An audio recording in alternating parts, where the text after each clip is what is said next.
All right, so just like I was saying earlier, I was talking about Indabuski and what he has achieved in the Port Harcourt gaming industry. He's more or less like an OG.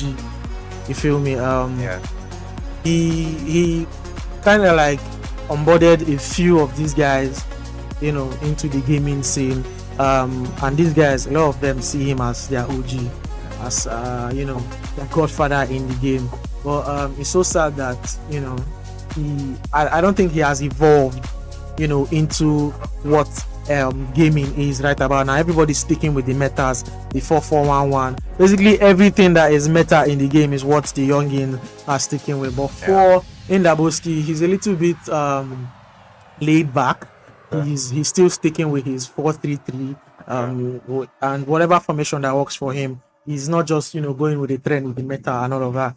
But there's a lot to learn. You get gaming is not something you take a pause on and feel if you come back you're just going to be that same guy you were.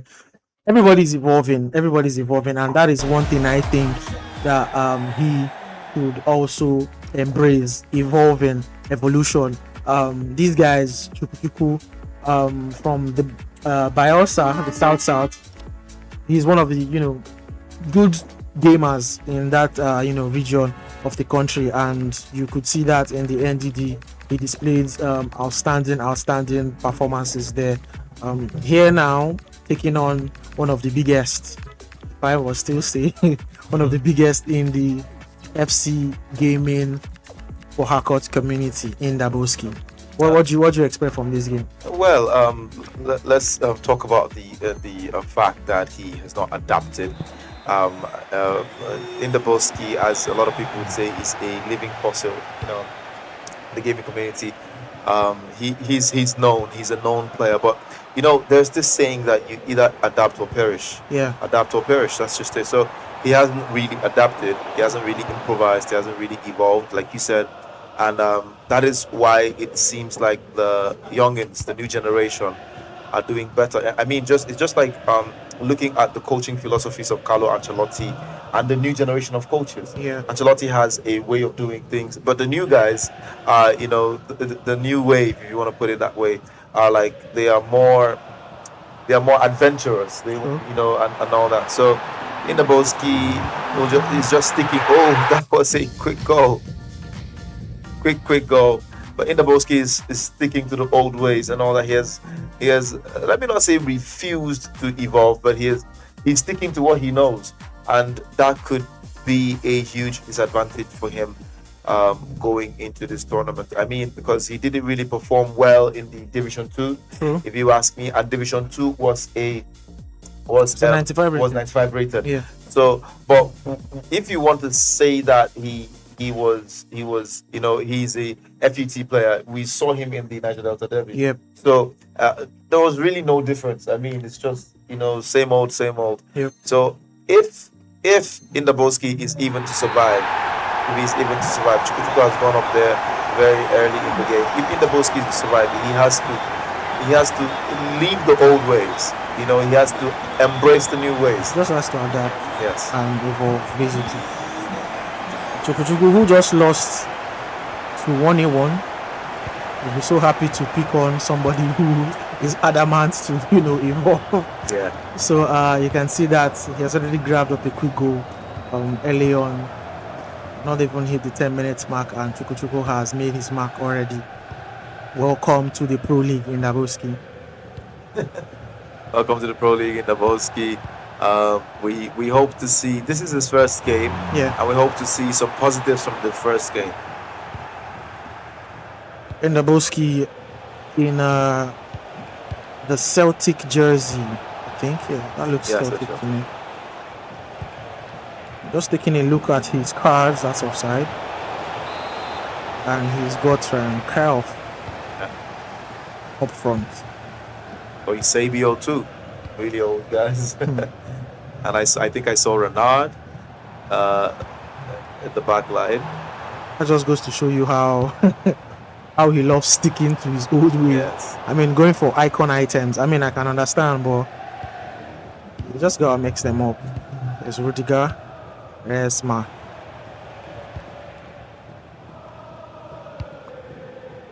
Taking it a little bit easier. I think that's his Nigerian card. Yes. Ejuke. Ejuke, Chidera Ejuke. That's that's a new one. Yeah, it's something you not see. A lot of people have decided to stick with Demola Lukman, and we've also seen Victor Osimhen, but never thought we'd see Chidera Ejuke on anybody's team. We'll see how fundamental that item. Wow. I mean, this guy. Taking nothing away from him, he's a good gamer, absolutely good gamer. Over the top through pass, Giuliano in space. A nice Simon to the rescue. That could have easily been 2-0. That being goal number 2. Gonna take in short.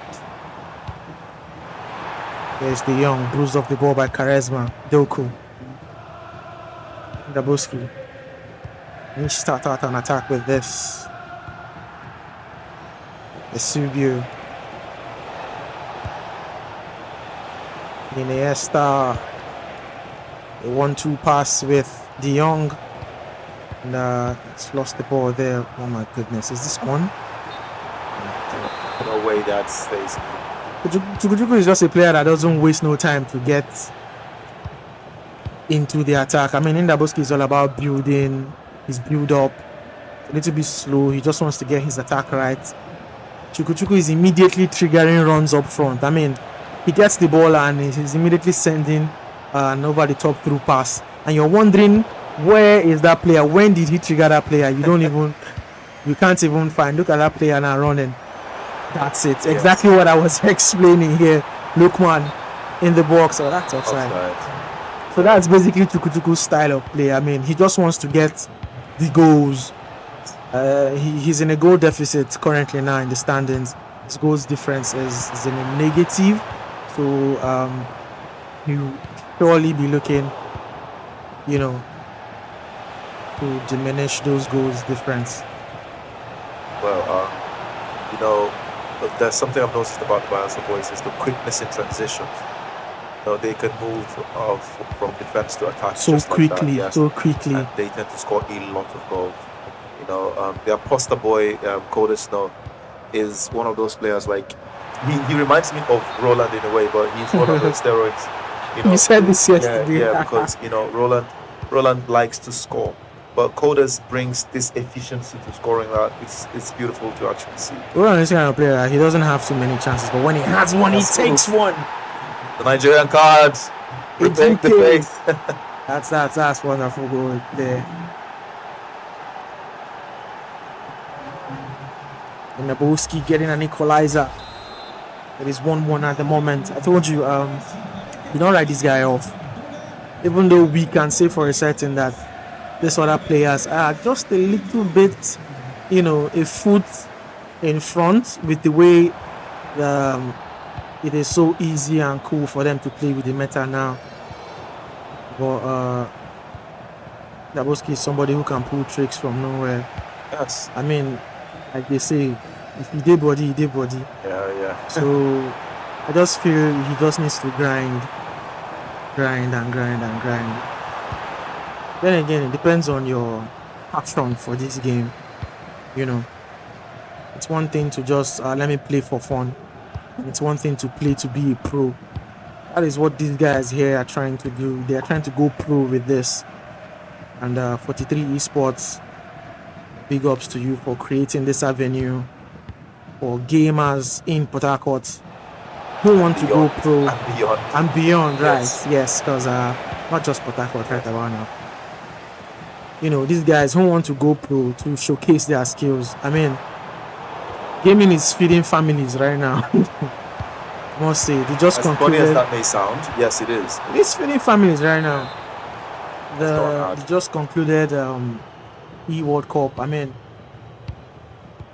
you could see the monies that these guys earned just from playing this. It is outrageous.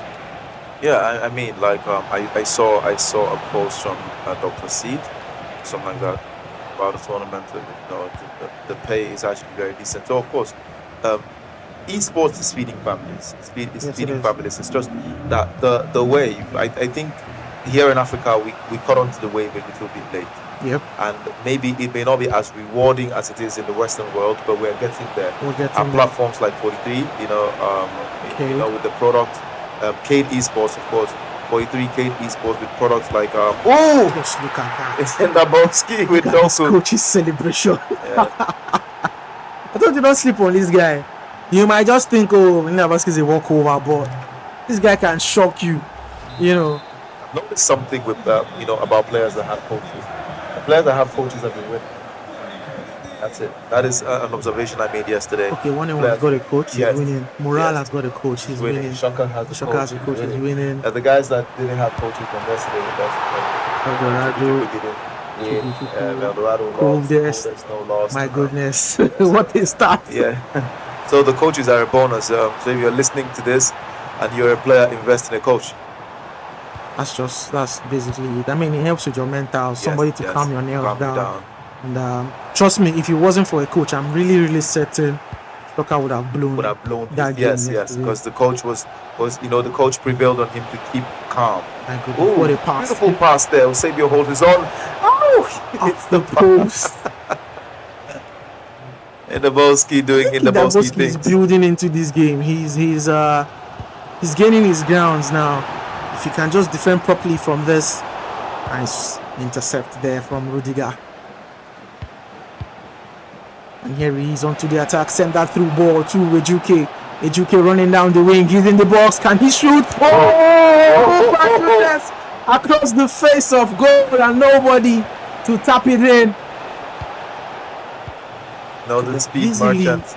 Easily leading 3-1. Yes, Juke is really giving.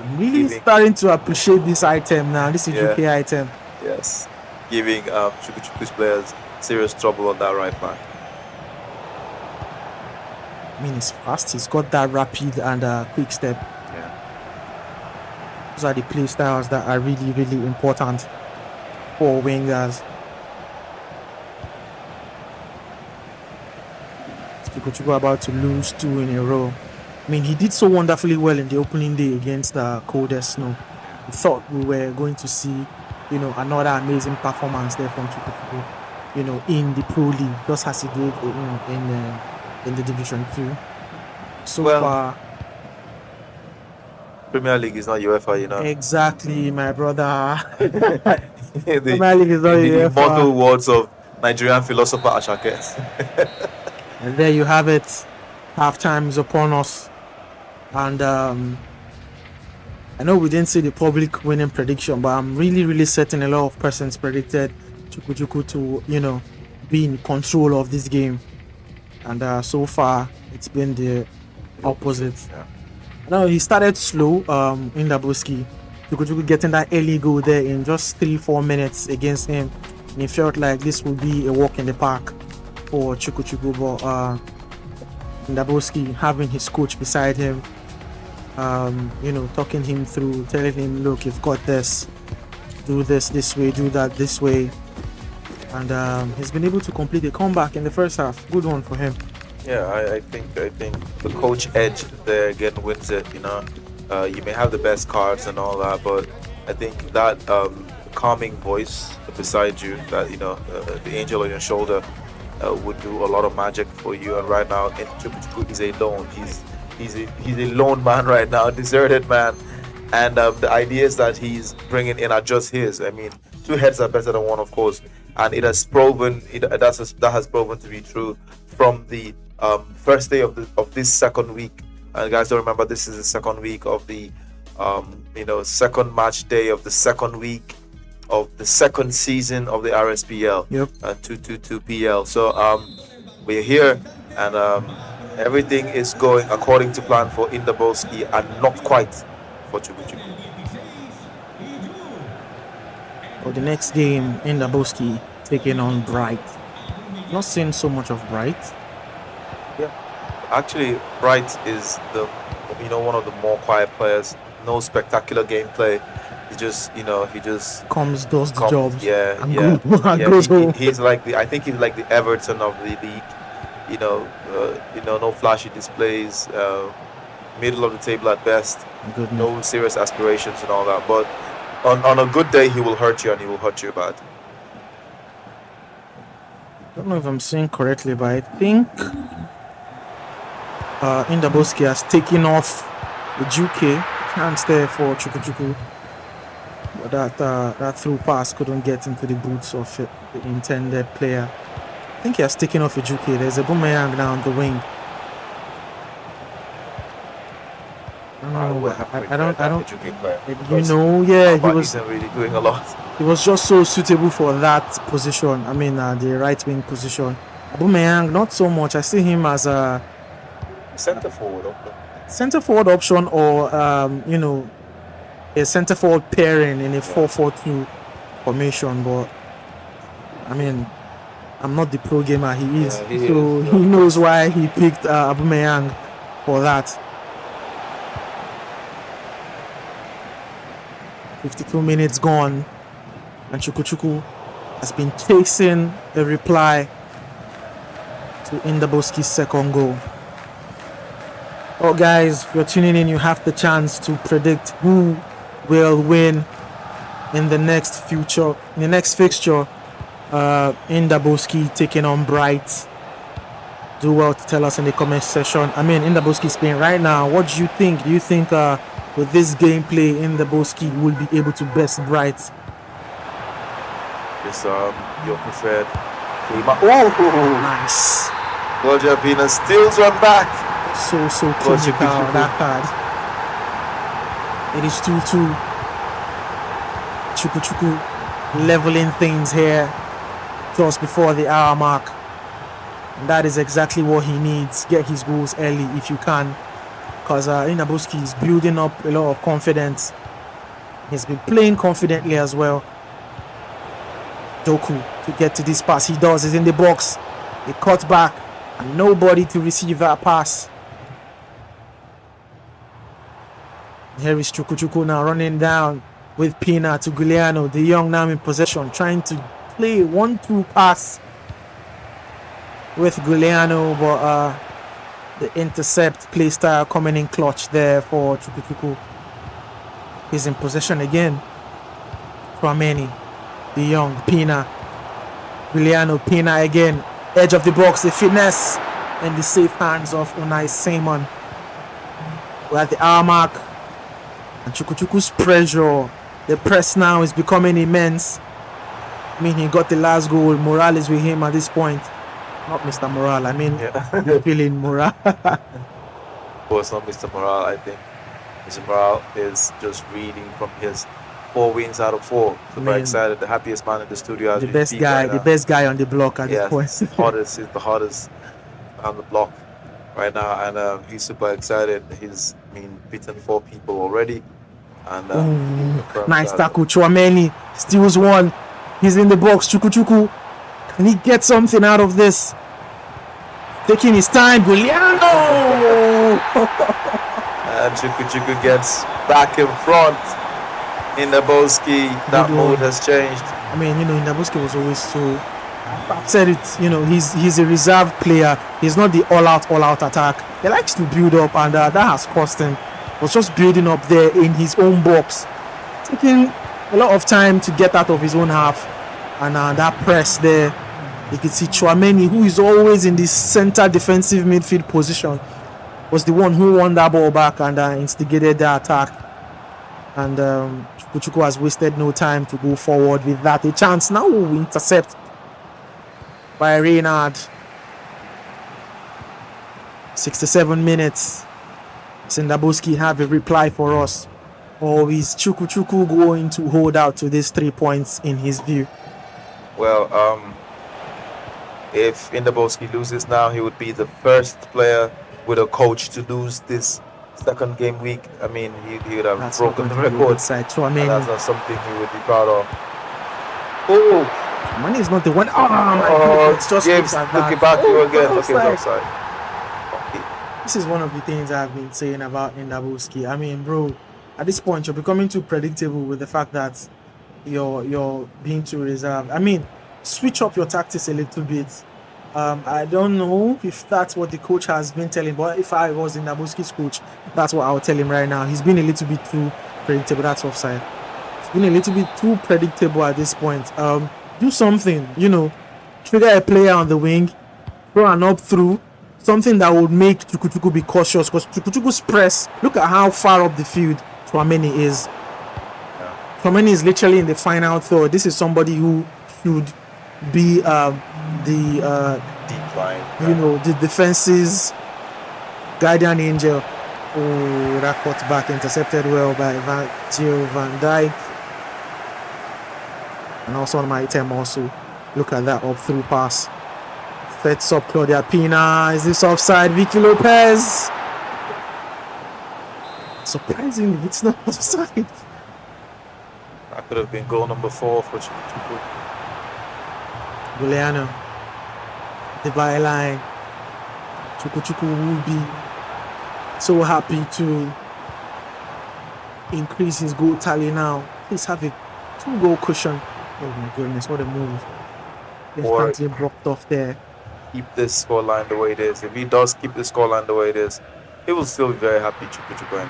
I don't think 3-2 is so much of a safe landing for him, because a goal takes away just 2 points from him. Well, but if it ends this way, I mean, he goes on with 3 points in the bag. 13 minutes more, 7 minutes on the clock, and it's a lot of time for Ndaboski to slot at least 1 goal in.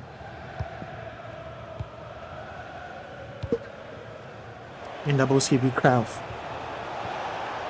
Sends a through pass to Osebiel. But he's not able to get that attack going. The pass is being cued by Chukwuchukwu. I think this is to ease off the pressure. Yeah, the pressure on his shoulders is much right now. Yeah, just disrupt the flow of Ndaboski for a minute. He'd want to keep this game this way. That's tactical. If he cannot score, then he'd have to keep it this way. Defend really well. Make sure this is how this game ends. And that way he goes home with 3 points.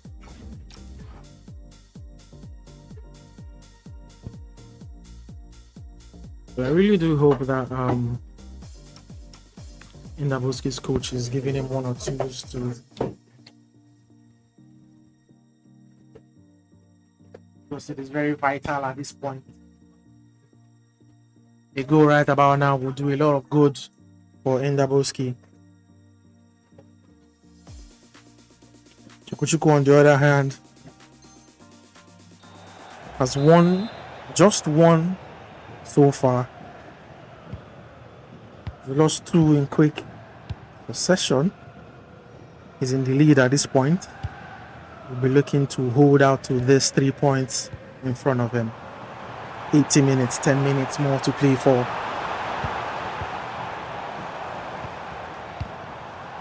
And here is Ndaboski. Krauf starting out an attack, sends it through pass to Aubameyang. He's in the box. A little bit of skill and a little bit of clinicality, which was lacking, would have put him in a position to get a leveler. 7 minutes more to play for. Is that offside? Yes, it is. At this point, Chukwuchukwu will be so happy to play the ball in his own half. It's rat time. Ndaboski activating that press. That's all Chukwuchukwu needs to do now, beat the press. And he has lost possession. The chance now on the wing. Aubameyang bruised off the ball there by Davies. I mean, that item is superb. Haifa gets it to Vicky Lopez. Pina. Incisive pass to Xhaka. Vicky Lopez sends it to Xhaka. A bit of 1-2s. The ball gets to Pina. And there is that cushion he has been looking for all along.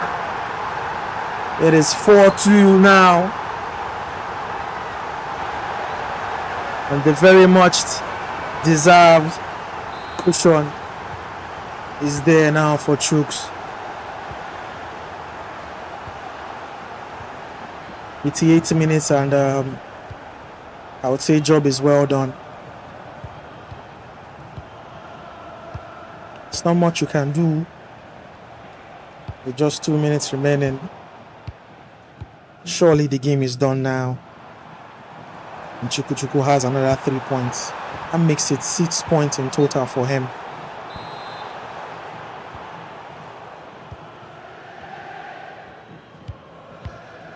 Ladies and gentlemen, if you're watching live, please do well to drop your comments, your thoughts.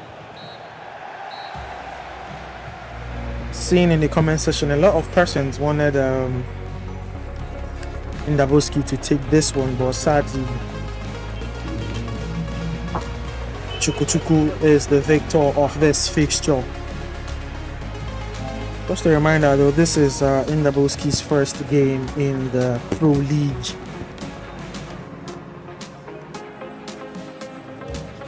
The next game will be Ndaboski taking on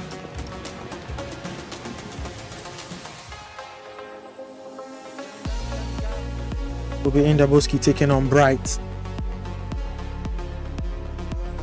And I'm really excited to see how that game goes, because these two are different species of gamers. I mean, their play styles are so different. So if you're a Bright fan and you're live, let us know in the comment section. Or basically, if you're just a fan watching, just let us know who you think will be the victor. Will Ndaboski finally get his first 3 points? He's with his coach, as you can see. I'm sure he must be dishing out instructions to him, you know. A lot of persons can argue that Chukwuchukwu is the better gamer currently, I mean, of these two.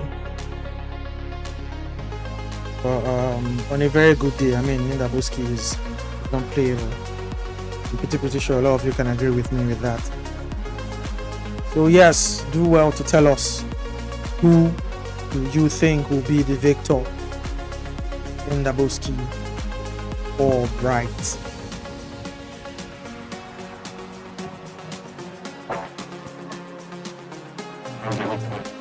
You know, I heard that some persons were saying that the public winning predictions was being a little bit biased, but right about now, I'm throwing the public winning predictions to you guys. So here's a chance now for you to have your say on the public winning prediction. Ndaboski or Bright.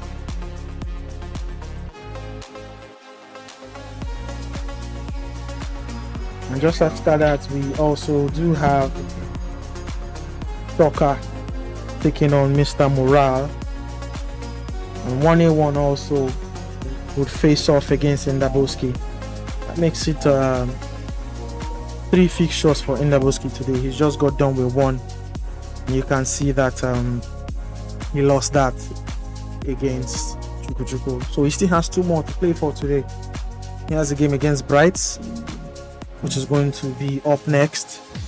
And he has a game against 1A1 much later today.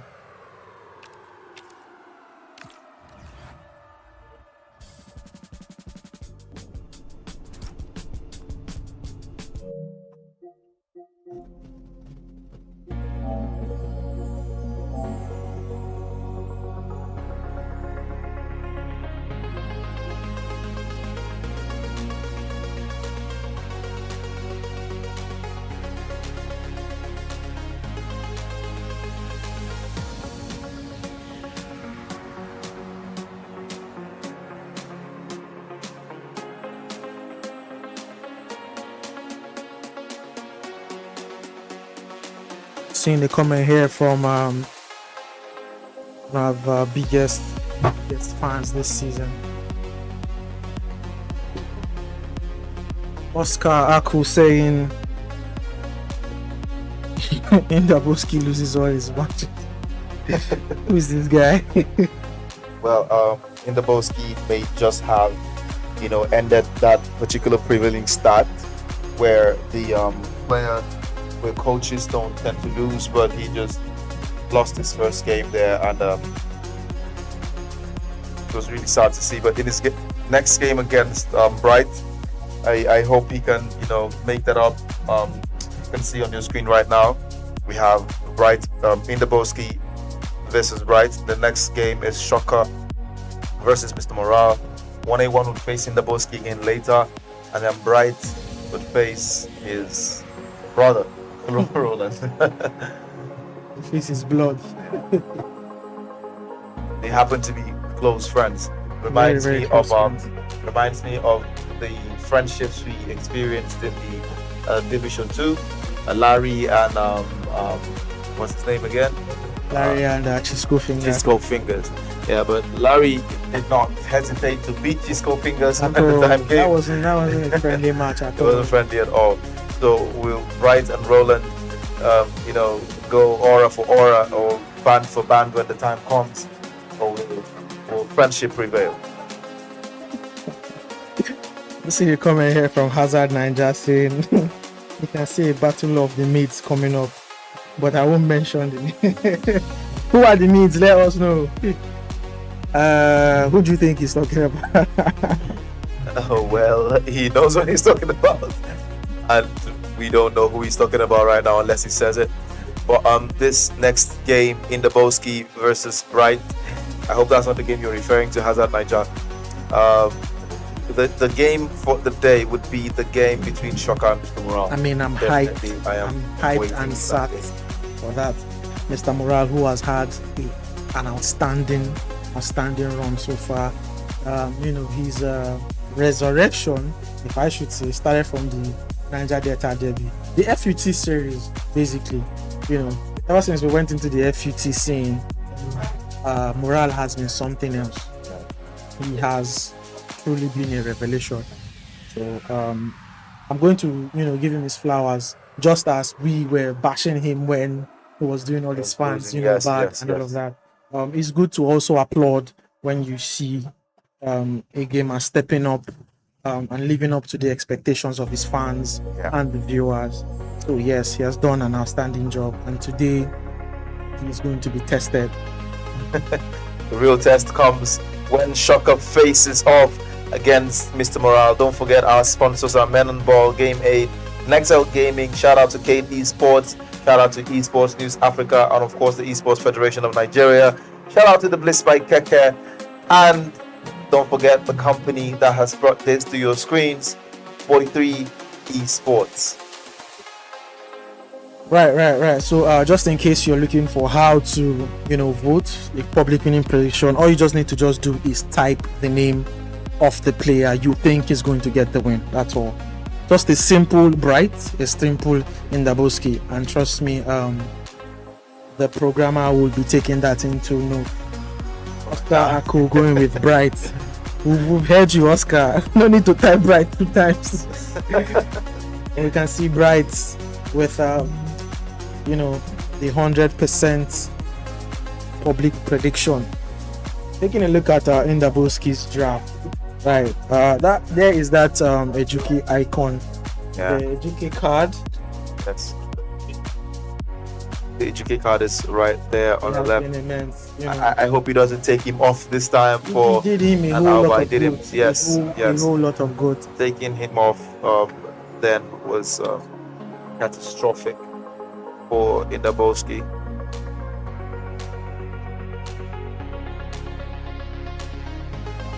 The league is very much open. There's only one person leading the charge right now. Very surprising that he's using, a 4-5-1, which a 4-4-1-1 actually, because if he did not switch to this, trust me, this would have been so hard for him to. This would have been so hard for him to operate in this QT scene.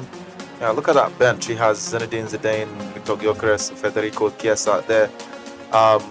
He has a really stacked bench, but I'm surprised to see Folarin Balogun there as well. But of course, he's the pro gamer. He knows best. A lot of players have actually decided to stick with either of the Chawinga sisters.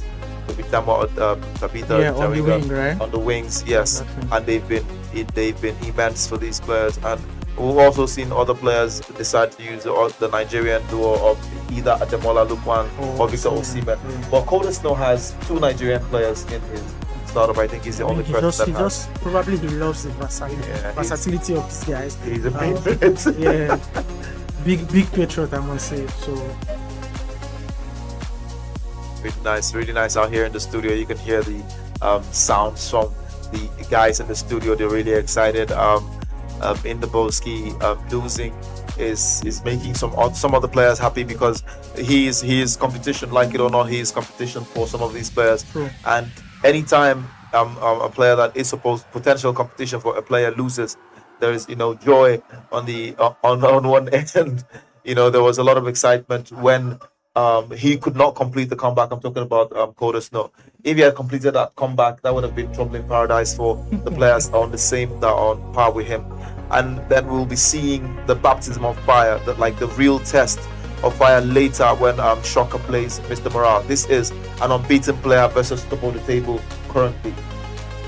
I mean, Shocker has been amazing. Yes. I'm not good. He has not. You know what it means to never lose, to have 19, not lost a 19 game. or 20 games without a loss. That's crazy. Yes, since his run from the Division 2, he has been unbeaten. The closest he came was a draw against a draw against 1-1 in the opening game day, and it was really close. And he got close again. I mean, I think the players have started finding out. They've started experimenting with ways to actually stop Shocker, because this is the first time we're seeing people get really close to actually breaking the streak. I just feel it's coming. I'm not Yeah. What's the word now? They bring out bad news, but I No, think it's coming. It's actually I think coming. it's coming. Yeah, it's coming. And, I wouldn't want us to be surprised when that happens, or feel missed. The big giants now has fallen. Nothing of that sort. I mean, everybody loses, everybody wins. It just depends on how consistent you are, and consistency falls Shocker, because that guy has been a revelation so far. Yes, he's been immense. I heard him just say something that he would be, if Shocker played unbeaten in this league and went on to win the RSEL unbeaten, he would be undisputedly the best. And I just said it's not possible for Shocker to play unbeaten in this league to start with. We've seen people test him. We're looking at that. It's becoming a possibility. Yes. I mean, players who we thought would give him a run for his money, he's dealing with them easily. But yesterday wasn't so easy, but it happened. I mean, 1-1, he was 2 goals ahead in that game there, and 1-1 came back and drew in the extra minutes of the second half. So, if he loses, I think it's his own undoing, because the guys who should have been a problem for him are guys that he has easily disposed of, or guys who he shared points with. So far so good. Morale is his only problem for me right about now. If he can scale through Morale, then I don't know, as Sims as we say, it's a wrap. Well, the defeats or the wins can come from the break, and the streak can end from an unlikely contender. Players like Bright, players like, they could be surprise packages. We've actually not really seen them play FUT. Yeah. So we really don't know. I don't think we really don't know what to expect. And here, but so far we've seen Bright decided to stick with the Chelsea legend Didier Drogba up front, and he's had some decent, some pretty impressive, and unlikely names in his squad. Yeah, I think I'm seeing a player that's a Seg. Yeah, that's Sergey. Sergey, and there's another Sergey here too. Wow. And Daboski with a chance. Subio saved by the goalkeeper. Right. Who many people will argue this is his first time in a competitive setting, playing the FUT series. There's a lot he can offer. I mean, one thing I know is Bright is somebody who can adapt. Yes, he's a wild card. He can actually adapt. And I wouldn't really bet against Bright. The one is the female Sergey. That's the female Sergey. There's a male Sergey and a female Sergey here for Bright. Inaboski. Vesuvio. Iniesta. 1-2s being exchanged between these two. Iniesta now running at the byline. He's in the box. There's no space. Gives it to Doku, who finds the Young. The Young now come out of the box. Some way, somehow, he's still in possession. Esubio, a cut back and it's a goal by Kyle. We saw that one coming there. He had held onto that ball for too long. I mean, he was begging to go in. The moment this particular situation here, the moment that ball came back into Indabuski's feet, I just knew that would be a problem. And just at the other end, Bright with a chance to equalize almost immediately. Gonna take him short. Okay, this is Sega and Sergey. This is a female Seg. Seen the name now. This is a relatively unknown, card. So, but we don't know what Bright saw in that player. But of course, Eusebio almost. This Gil item. The goalkeepers are actually my surprises in the Pro League. I must say, Unai Simon, Juan Garcia, yes. Juan Garcia, the icon Peter Casillas, and then Gil. He was wonderful for Paraguay in the World Cup, in the just concluded World Cup. Okay, guys. If you look in the comment section right now, you would see a survey by the 43 Esports. We encourage everybody, every fan, every viewer, to check it out. Carry out that survey. This is for improvement purposes. You want us to do better. You check out that survey and tell us what you think. Please do that. It's for the benefit of the players and, of course, the fans. To improve your viewing experience. And of course, some recommendations. So just check the survey out and let us complete it and let us know what you think.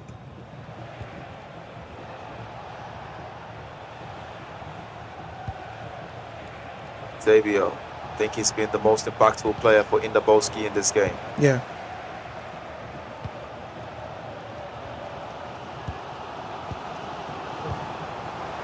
Oh, beautiful pass there. Finds Lukebakio. I'm still yet to see that Nigerian card for Bright.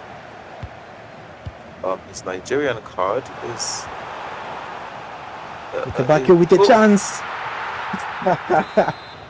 Bright has a problem with precision shooting. I noticed that.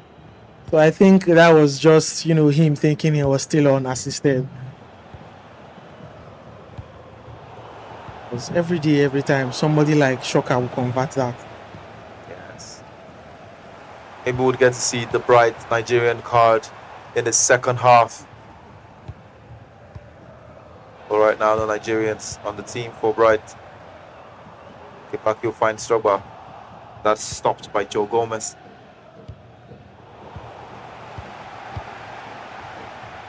Bright has been so threatening, I must say. Yeah, it's been. Indaboski has had answers for literally all his attempts at goal. Kalidou Koulibaly dispossesses his man. Was a good tackle there. He's playing calm now. The moment he decides to go forward, De Jong is there to intercept. Here's a chance. Subio Gets it. It is 2-0 and Indaboski is flying. That intercept there by De Jong doing the work. Just quick 1-2 pass there with Krajov. Saw a Subio in space, gave the ball to him, and he's a striker for a reason. Yes, the Portuguese legend.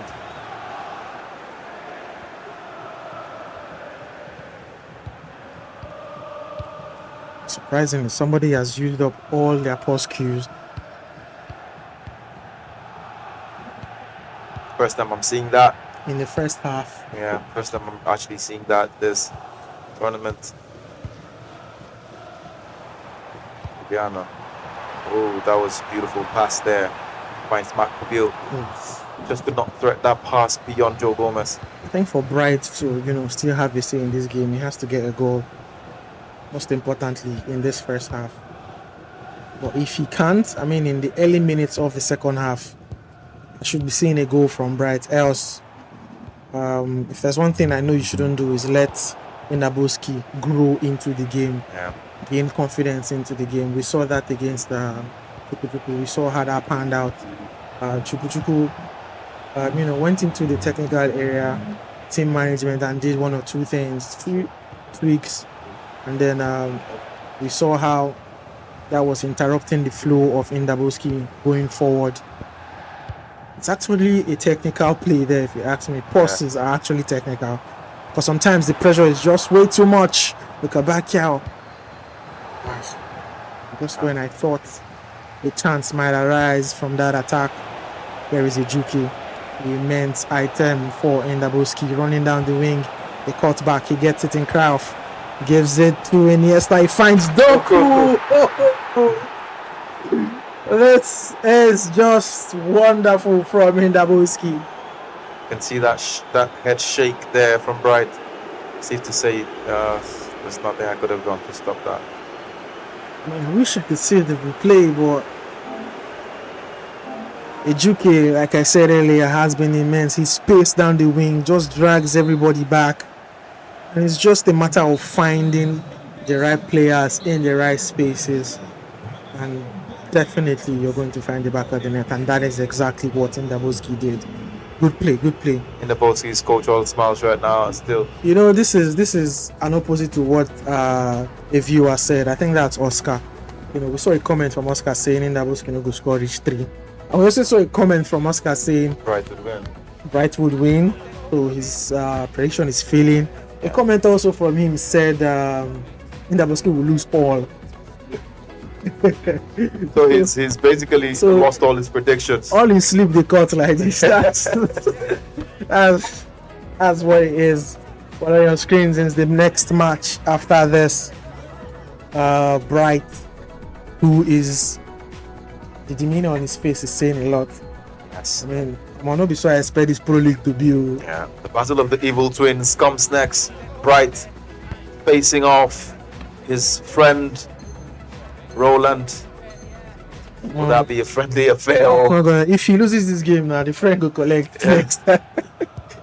Actually, Roland, if I were to pick a player, to come out victorious in that particular tie, I think I'd stick with Roland. But the first game I saw Roland play, I think that was against Morale. That was the first game of this season, and Roland was he wasn't so bad in that game.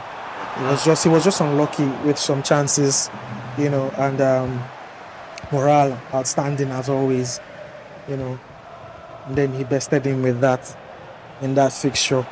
Second half has commenced, and just like I said, we need to see something from Bright in the second half as quickly as possible, else this game is going to run away from him.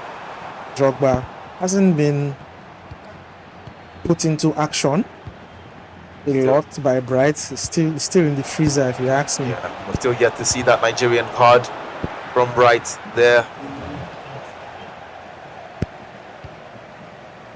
UK, the Nigerian for Inaboski. Oh my goodness! Beautiful play, but that was a massive block by Khalidou Koulibaly to keep the scoreline decent and respectable. If that had gone in, goal of the day. Yes, both.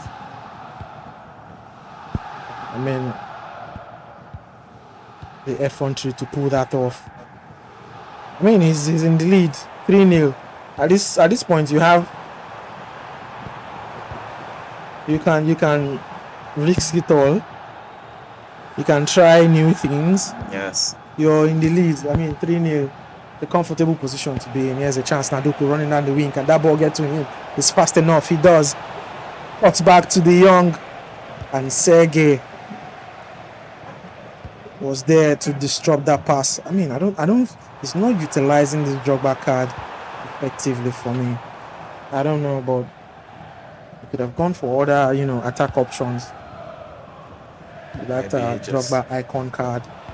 Everything. It's about the transfer budget, the sign-on budget. Actually, we have to ask this should be one of the cheapest squads, I think. Yes, it should be one of the cheapest squads. Pretty sure if I check really well, I don't think he's spent up to 3 million. Yeah, so it's been economical with that, with that budget.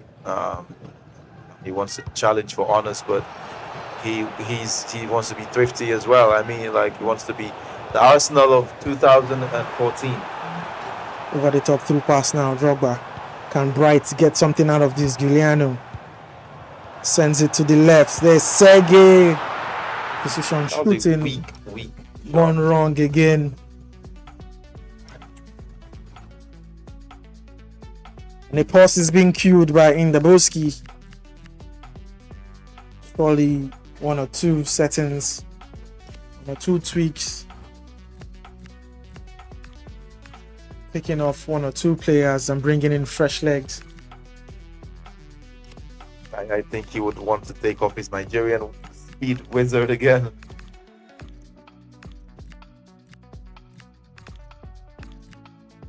I think the 4-4-1-1 is working pretty. He's adapting to it. What do you think? Yeah, I think it's different. His gameplay now is different. There's a little bit more urgency in it, compared to when he played Chukwuchukwu. So yeah, but this is something he could have done in the very first game. Well, guys, I hope you are dropping in your comments on the next game. Remember, Bright faces off this guy, Roland. Seen a comment from Hazard Ninja saying, "Who uses Drogba in August?" Exactly what I've been saying. Drogba is a Chelsea legend. Yeah, Chelsea, he is. But the Champions League winner. You need to leave sentiments at home. I mean, I'm a Chelsea fan, and my mother absolutely adores Drogba. So, but here is FC. I mean, you just have to stick with the meta. Else, if you take sentiment into the game, sorry. Johan Cruyff. The pass. Upamecano with the chance here, but would have really been interesting to see centre back do all that. Federico Chiesa is here, and Zinedine Zidane has been introduced to. Indaboski kept some really interesting players for the second half.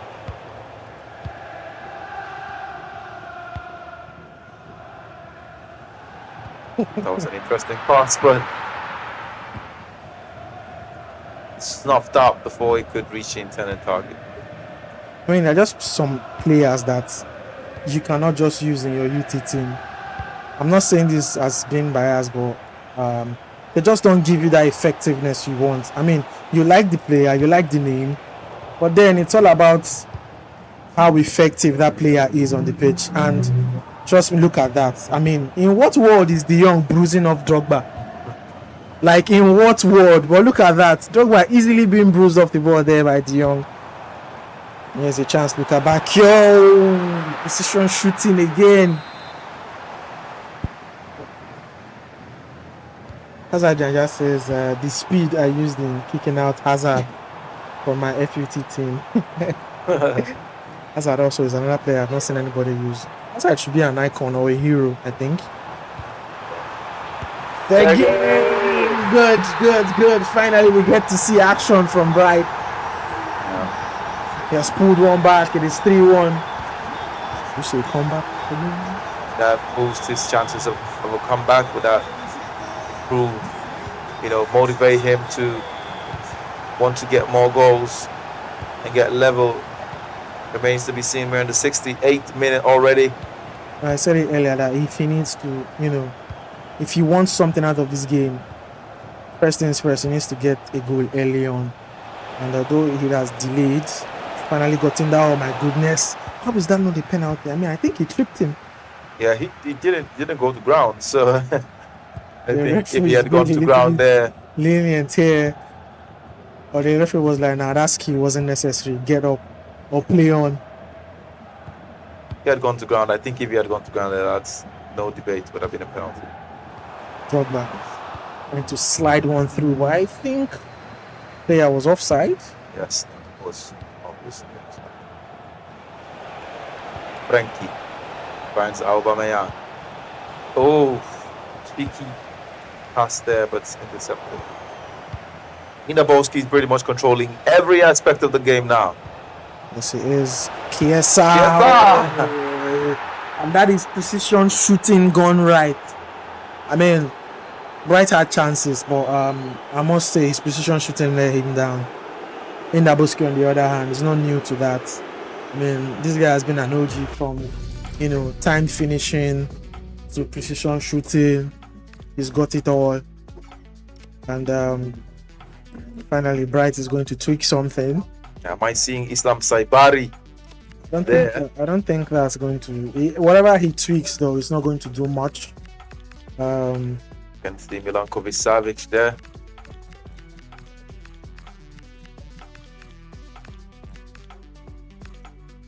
Taylor, I just think after this week he should do a rebuilding of this squad if he wants to still get I don't know if he wants something out of this Pro League. Well, would you say Bright is elite standard?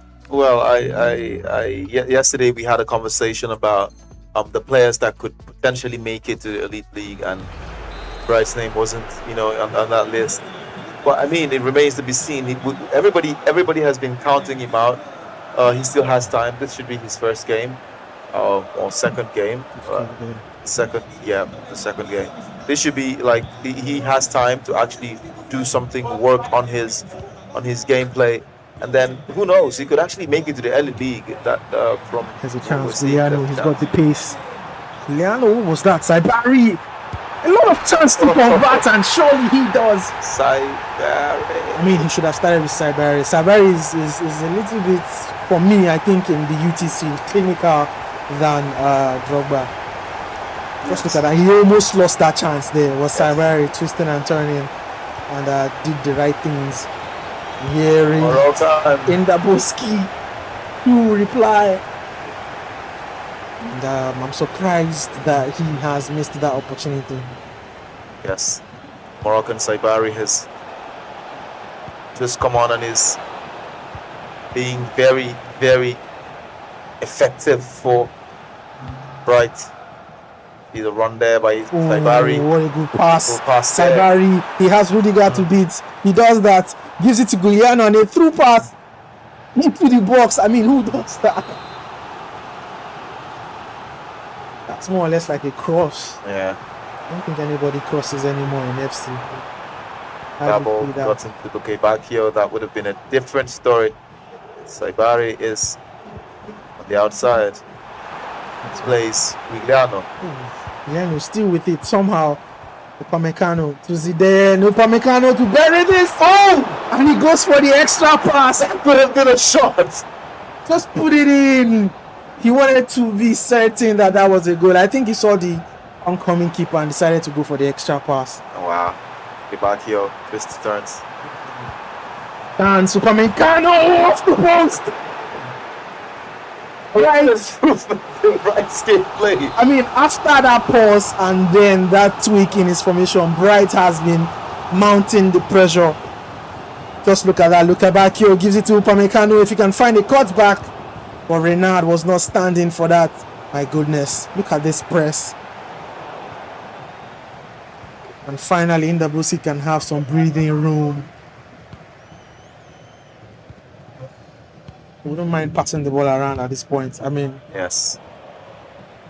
Do not want to gamble with it now. Right. If he had started with this energy earlier on, yes, this game may have been a different outcome. Yes, it would have looked a lot different than what it is right now. Not taking anything from Inabolski, though. He's played really well, and Zidane was not able to latch on to that last pass.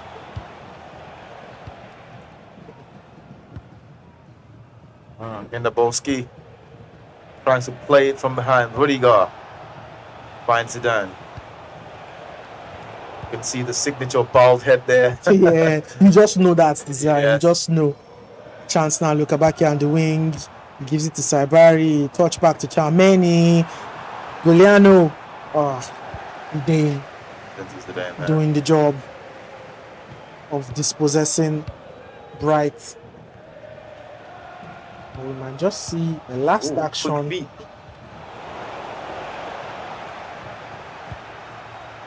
I think this is the last play of the game. Definitely should be. Here is Ansu Fati. And we await the refs whistle. Oh, hold on. This might be a last chance. Goodness, it's the way Bright's players are so easily bruised off the ball. Well, would you say it's a bad timeout for Bright? Bad timeout, bad gameplay. I mean, he left his revival a little too late. Yeah. So really, really too late to be starting anything there. But when he actually started, we saw some flashes of brilliance. We got a glimpse of what is possible from Bright. But there's never enough to beat in the Boski. And you can see that smile on his face. Not a smile of satisfaction. A smile that says, I know I could have done better. Exactly. I know I should have done better. Exactly, yeah. And right now, he'll be facing his friend next game, Roland.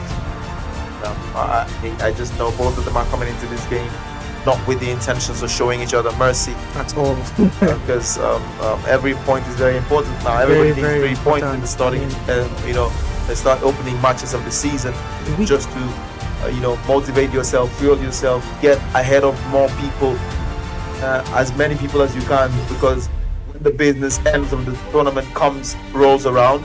Funny enough, we're halfway through the league. Of course, already halfway. It ends next week, so everybody needs to be on their A game at this point. What would you say was Bright's error, or something Bright can build on going into the next game against Roland? Well, I think Bright left it a little too late over there. You could see from the gameplay that he could have done better. The starting Didier Drogba was actually a terrible decision. It was a no-no. Yeah, when we saw Saibari come on, you could see Saibari was a little bit more dangerous up front there. Yeah, true. And then you saw other parts of his gameplay. He was focusing so much on the particular thing that he should not have been doing at that point in time. Yeah. And when he tweaked that and he started doing differently, we saw the 2 goals come up. But it was a little too late for Bright, and he just couldn't catch in the ball game. Well, for me, I think Bright's undoing has been his precision shooting. It's not as if he did not get, himself in a position where he could not convert. I mean, there were chances with which Bright could have, gone a goal up or 2 goals into the game, but his precision shooting let him down. And I think that is something he seriously needs to work on after match day 2 here in week 2. So it's not something he's going to practice against his guy Roland in the next game. Yeah. I mean, he needs to, if he can take something out of it, I think he has it in the back of his head that, look, I'm shooting wrongly. I mean, you could see the 2 goals he scored were really close range. I mean, he was just meters away from the goalkeeper. And the build-up actually just gave him opportunity to tap in at the right. But then again, in chances where he was meters away from the goalkeeper, his precision shooting let him down. For me, that's just why I think, and that's something he seriously needs to fix in his next game. The games going forward. I hope he's listening to this right now. This is the reason why you need a coach beside you, because if Bright had a coach, talk to him about that precision shooting there. If he had a coach, I think he would have taken off Drogba a long time ago. Yes, he would have. He should have taken Drogba off a long time ago. And guys, you can see it there on your screen. Average goals per match for Bright is 2.0, and the GPM for Roland is 4.0. Roland obviously is the better attacking player, and the public winning prediction tilts in favor of Roland a little bit, edging Bright by 20 points there. And you can see the win rate is 0% so far. They have lost all their opening matches, both lost their opening matches, and we hope to see a resurgence from both players. But as this stands, only one player can get the full 3 points, or they can decide to share 1 point apiece. Well, so far so good. Public prediction going for Roland, who to me is my pick too, because I saw what Roland did against Moral, and if he can play like that against Bright, he's beating Bright every day. I mean, from what I just saw now, Bright, and as stubborn as Bright, I think he's still going to stick with the same squad. No much difference. He's going to stick with the same lineup. We saw both players face each other in the Division 2. Yep. I can't seriously remember. I think Roland beat Bright there. Oh, Roland looks like somebody who would have taken the pause in that fixture. Yes, so we could see a replay of that fixture, or we could see Bright edge his friend slightly here. Don't forget to check that survey in the comments section right now. Check the survey in the comments and make sure you complete that survey to help us, improve the production, help us, help you, get to know the players and all that. This is for the benefit of the viewers. 43 Esports and the RSPL. The goal is to make sure the viewership experience is top notch. Don't forget, we want to shout out to our sponsors, Men and Ball, Game Aid. If you have gaming issues, Game Aid is residents in Port Harcourt. If you have gaming issues, you can reach out to Game Aid. Not forgetting Nexel Gaming, and a big shout out to Kate Esports for doing so much. We see them, we feel them, we believe they are leaders in the industry. And of course, the Esports Africa News, the Esports Federation of Nigeria, the Bliss by Keke, of course, and 43 Esports, the parent company of the RSL. Don't forget, the RSL pyramid is made of 3 tiers. The Elite League, which is coming up, the best player in Port Harcourt in person of Dexter, is already waiting in the Elite League for whoever would graduate from the Pro League to the Elite League to fight battle for his crown. And of course, we have the Pro League right now that is going on right now, and then we have the Division 2 that players like El Dorado, if care is not taken, might be relegated the relegator too if he doesn't improve his gameplay. So that is the RSL football pyramid, the RSL esports pyramid, and it is proudly produced by 43 Esports. I've seen a comment here by Nasad Niger saying Battle of the so this was the Battle of the Mints. He was referring to, crazy. But there you have it, guys. We have the live table up on our screens, and we can see the big man there in the first position. This guy has been immense so far. From 4 games, Moral has been able to rack up 4 wins out of 4 games, totaling 12 points and a goal difference of 16 goals. He's been the best goal scorer so far in the Pro League. Talk about resurgency. Mr. Moral has been top. Just behind him, 1A1 and Shocker, who are both on 7 points. And next we have Chukwuchukwu, who should be currently on 6 points now, right? I think he has played 4 games in total. Okay, 3 games in total, yes, because he played the first one and the opening day against Cold Snow, where he got his first 3 points. He lost his next game against 1A1, and you could see where he grinded out a win against Indaboski. So yeah, next up is Indaboski. Surprisingly, how Indaboski just started his campaign today. He lost the first game against Chukwuchukwu and won the next one against Bright, and that puts him in 5th position there with 3 points. 2 games played and 3 points. And then we have the bottom half of the table. Roland, who hasn't played so much. He's only played 1 game so far, and that's against Mr. Morale, where he lost. That leaves him with 0 points, 6th position. And Bright, who has also played 2 games. I think one was against Mr. Morale, where he lost by 3-0, and then the next was against Indaboski, where he gifted Indaboski his first 3 points. Indaboski's first 3 points. And now, bottom of the table, we have Coldest unlikely name Coldest Snow there. This has been the revelation of the tourney so far. How is Coldest Snow and El Dorado, drowning in the bottom of the table?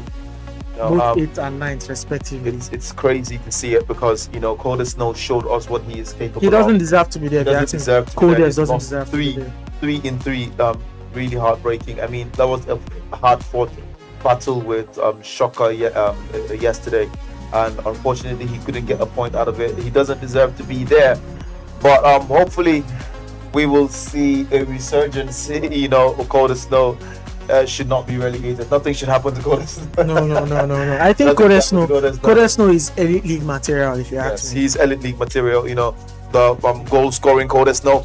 But let's really talk about Mr. Morale. He is the league leader in every sense of the word. He has played more matches than everybody, 4 matches. He has more goals than everybody, 16 goals, goal difference plus 16.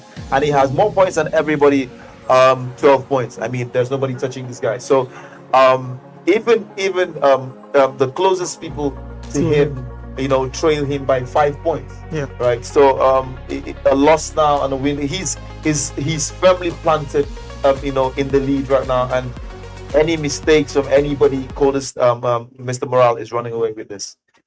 Well, for the next game, which is Mr. Morale taking up Shocker, which for me is game of the day. I strongly do think that this game is crucial. Yes. For Mr. Morale, if he wants to finish top 3, Shocker should be somebody who he needs to take points away from. Yes. And Shocker, as are standing as always, I mean, everybody, whenever it comes to Shocker, you have to be on your 101%, not just your 100, because Shocker is always most likely to take the lead in every game. Yeah. I mean, he's going to be up by 2 goals, 3 goals. We saw when he faced 1A1, he was up by 2 goals. It was 3-1 until 1A1 grinded out a 3-3 win. 3-3 draw in the dying minutes. He was up 7-1 against Coders Snow. And we saw Coders Snow grind out in the second half. That is the best second half ever.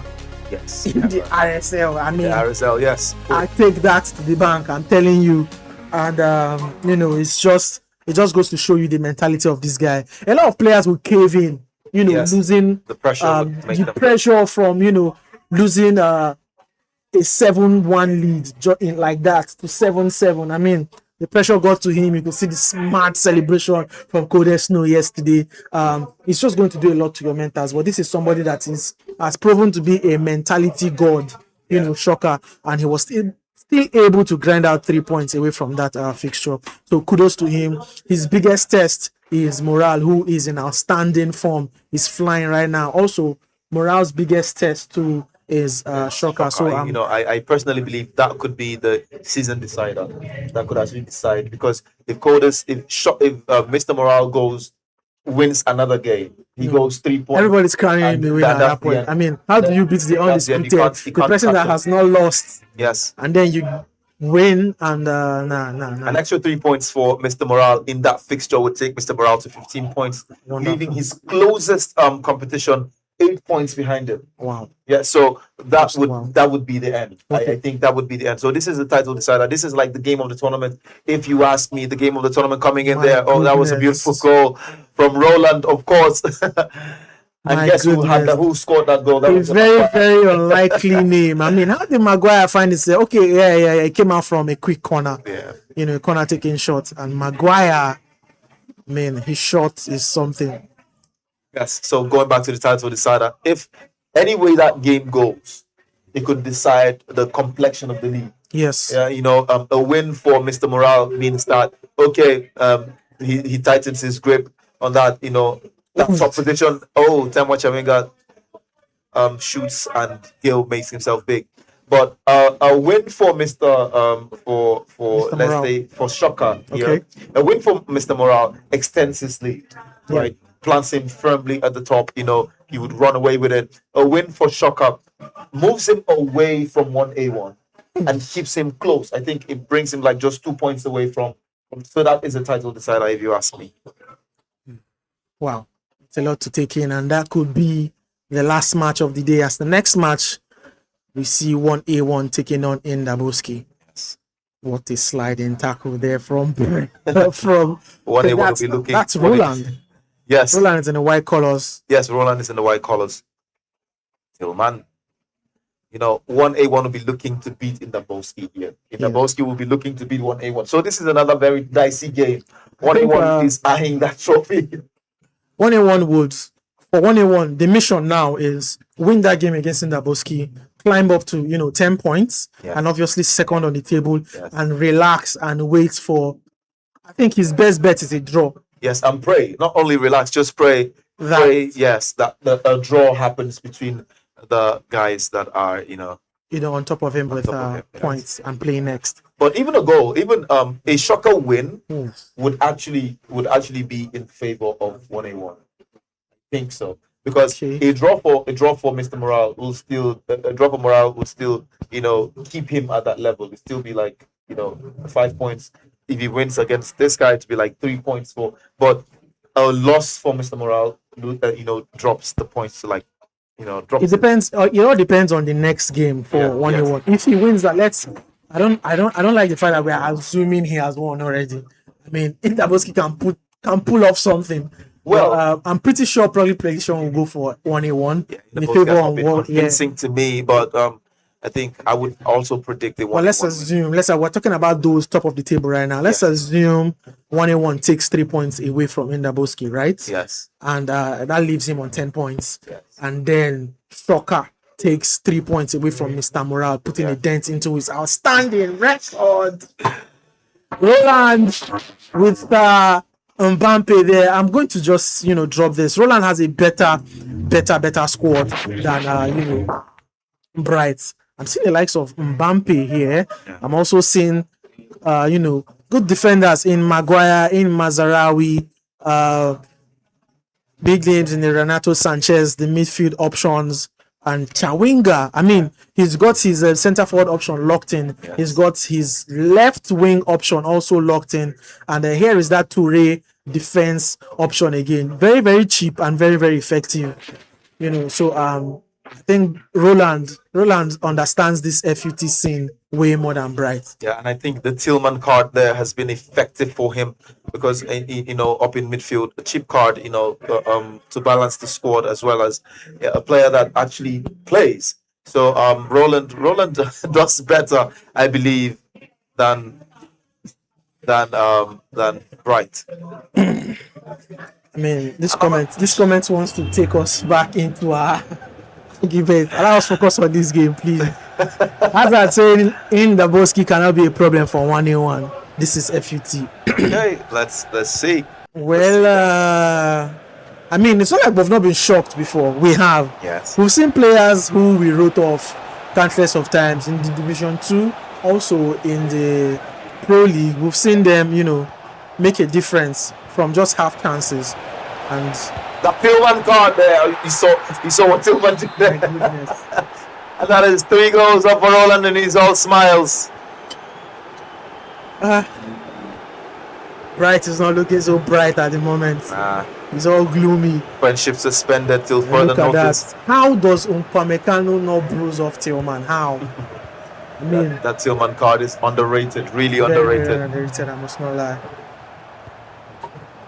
It's 3-0, and he finds himself in the same position he was against Indaboski in his previous game. I mean, at this point, he's not even creating chances. He's not creating chances at all. It's not a bright day for Bright at all. Not a bright day. Ayari with the steal there. Tillman. And Robinson with that intercept. 3 minutes gone. See that Drogba there? It's offside. He's still sticking with Drogba. I can't believe.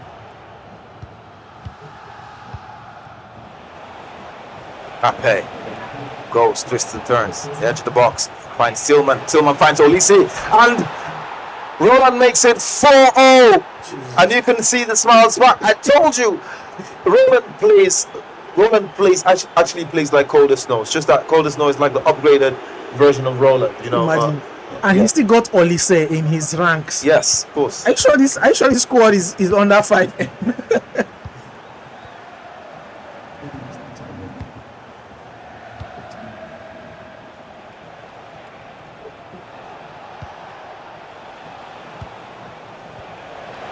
It's another chance. Mbappe makes it 5 for Roland.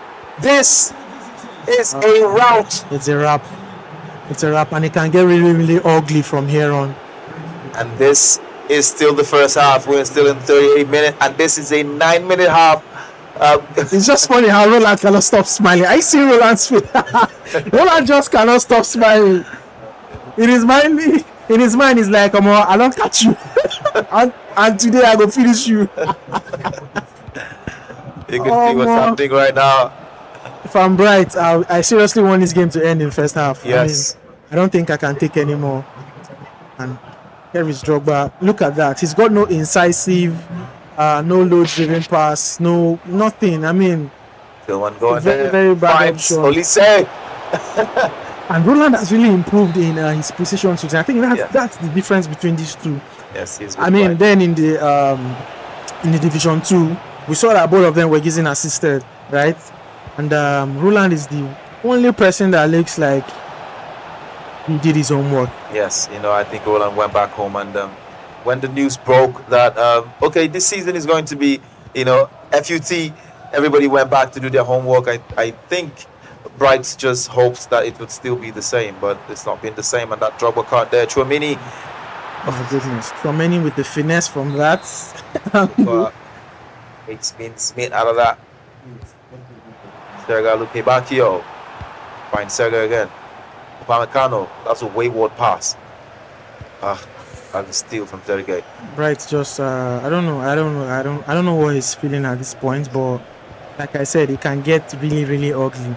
Bright just has to stop this scoreline now. I mean, 5-0 is already a statement scoreline. He just has to stop it from getting seriously dangerous.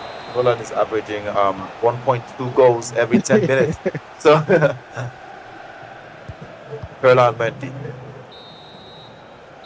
First half. I'm seeing it coming here from Hazard like that, saying Bright just opened a couple of packs and brought it. I brought it to the tournament because I mean, how do you have Sergei, a female Sergei and a male Sergei in your midfield? How? I mean, there are lots of outstanding midfield options. You can pick from any icon card, any icon item. Yeah. And there's Matthias, there's there's Shaka, there's I'm talking about midfield options that are cheap and affordable, and everybody's using. There's even the Renato Sanchez item. Yeah. I mean, lots of midfield options to pick from, but he's I mean, he just saw the pack and was like, you know what, I'll go into the Pro League with this, and you can see that now very, very, very, very dangerous decision. Ladies and gentlemen, we have with us in the studio right now the best player in Rivers State. Dexter is in the house to cheer the players. I mean, I think this is a scouting mission for Dexter. He's coming to see who will be joining him in the Elite League. I don't think he wants some players to make it to the Elite League. Honestly, he wouldn't want Coda Snow to make it to the Elite League because we saw what happened in the 90 Exactly what I was about to just say now. I mean, the NVD really showed Dexter that look, I need to up my game because these guys, most of them are in the Division 2 and in the RSL, they are testing out the FUT scene for the first time.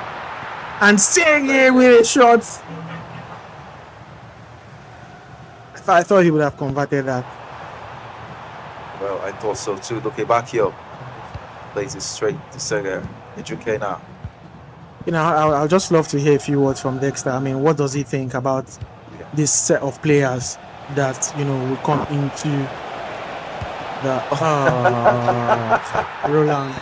Cheeky chip there from Roland. Roland, you don't do now. Makes it 6. Roland, you don't do now. He has increased that goal scoring ratio by another, 15%. So Roland averages 1.35 goals every 10 minutes. And it's not looking good at all. 53 minutes. Come on, we might just see double figures. That might be the first double figures we will see in RSL.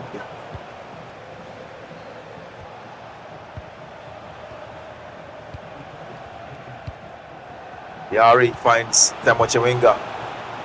You're seeing Plays it quickly with Tillman.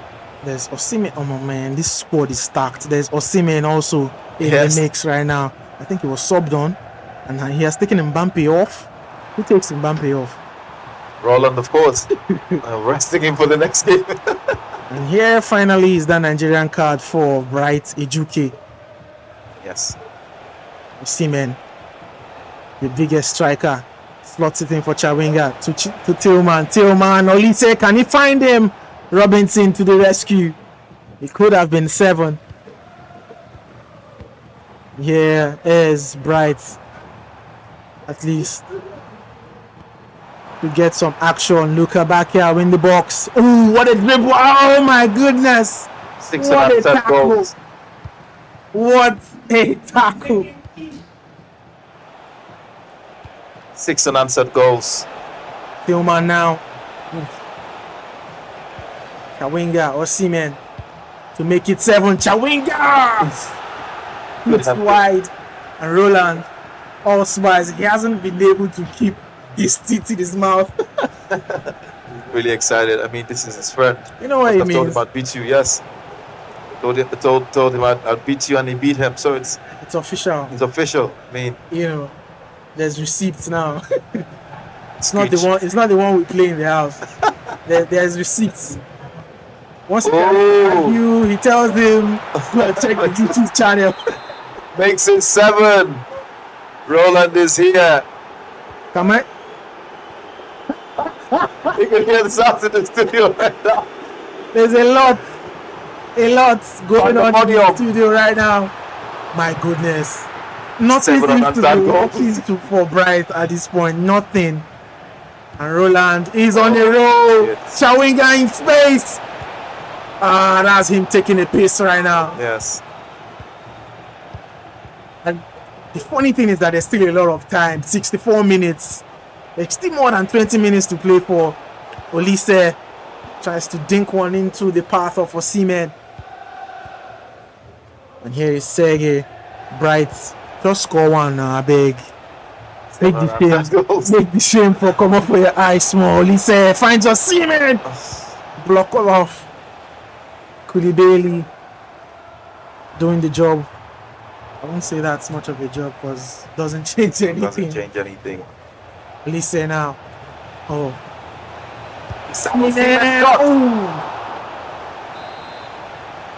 And Roland smiling again. Osimhen, Mazarawi and Ejuke. What was that? Take it easy, man. You're losing, but that doesn't mean I don't think any more goals would come out of this now. But I mean, maybe too early to speak. Bright just needs to go to, the drawing board real quick. First thing he needs to do is overhaul the squad. That's the first thing he seriously needs to do. This is not pro league worthy. Yeah, I must say. He can go the full season without winning a single game. It's actually very possible. Just look at the flow that Roland is in. Look at that. This could have easily been 8. He's just trying to take a piss. Osimhen sends it into the path of Tillman. 72 minutes. Guys, the game up next is 1-1 against Indaboski. Please do well to let us know in the comment section who you think is going to take this. Will it be 1-1 to get to 10 points? Will it be Indaboski to get his second win of the day and his second win in the RSL? Tillman there.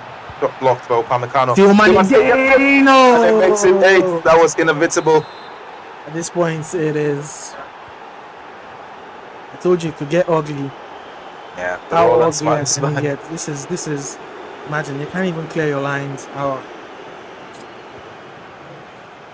So please, 1-1 or Indaboski, just type the name, and we will record that as a vote. This is shaping up to be the most embarrassing defeat this season. I mean, unanswered goals. 8 unanswered goals. And Bright isn't looking like he will even score one. My goodness. Wow. Osimhen. There's Olise in front of him. Olise now to Osimhen.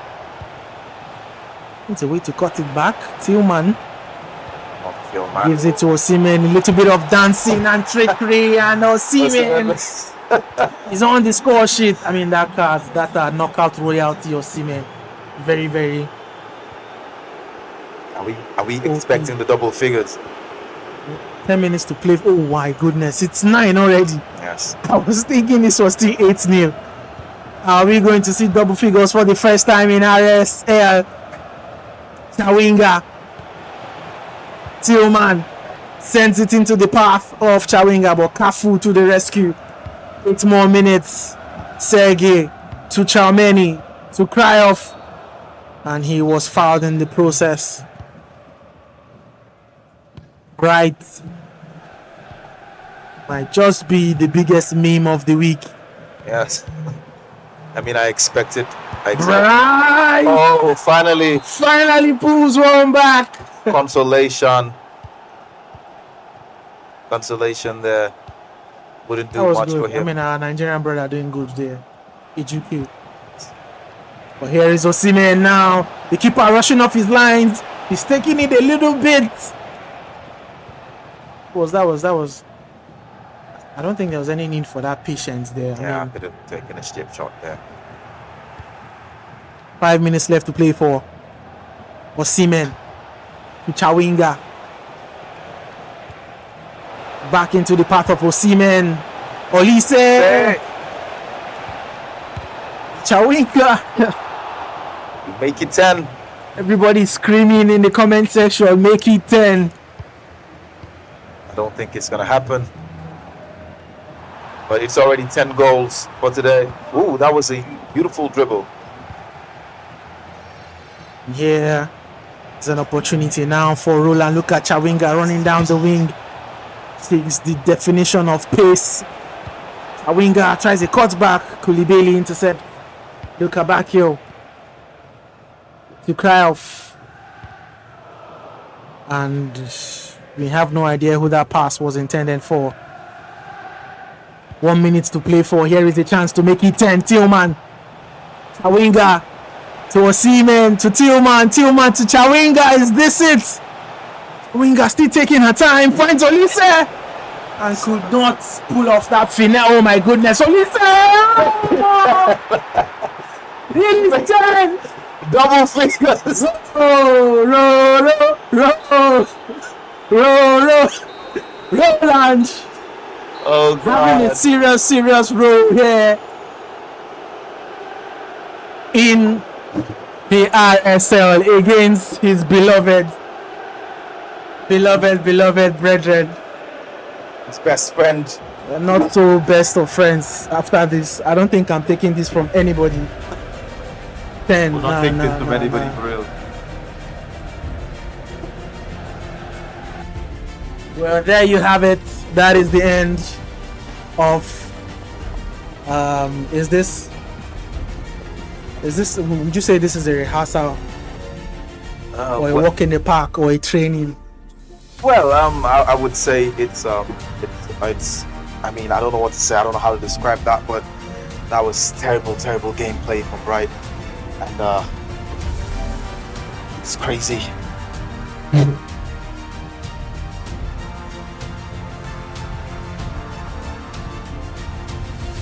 You know, Roland is super excited. It ended the way it ended. I know one person that would not like the outcome of that game. And definitely that would be Bright.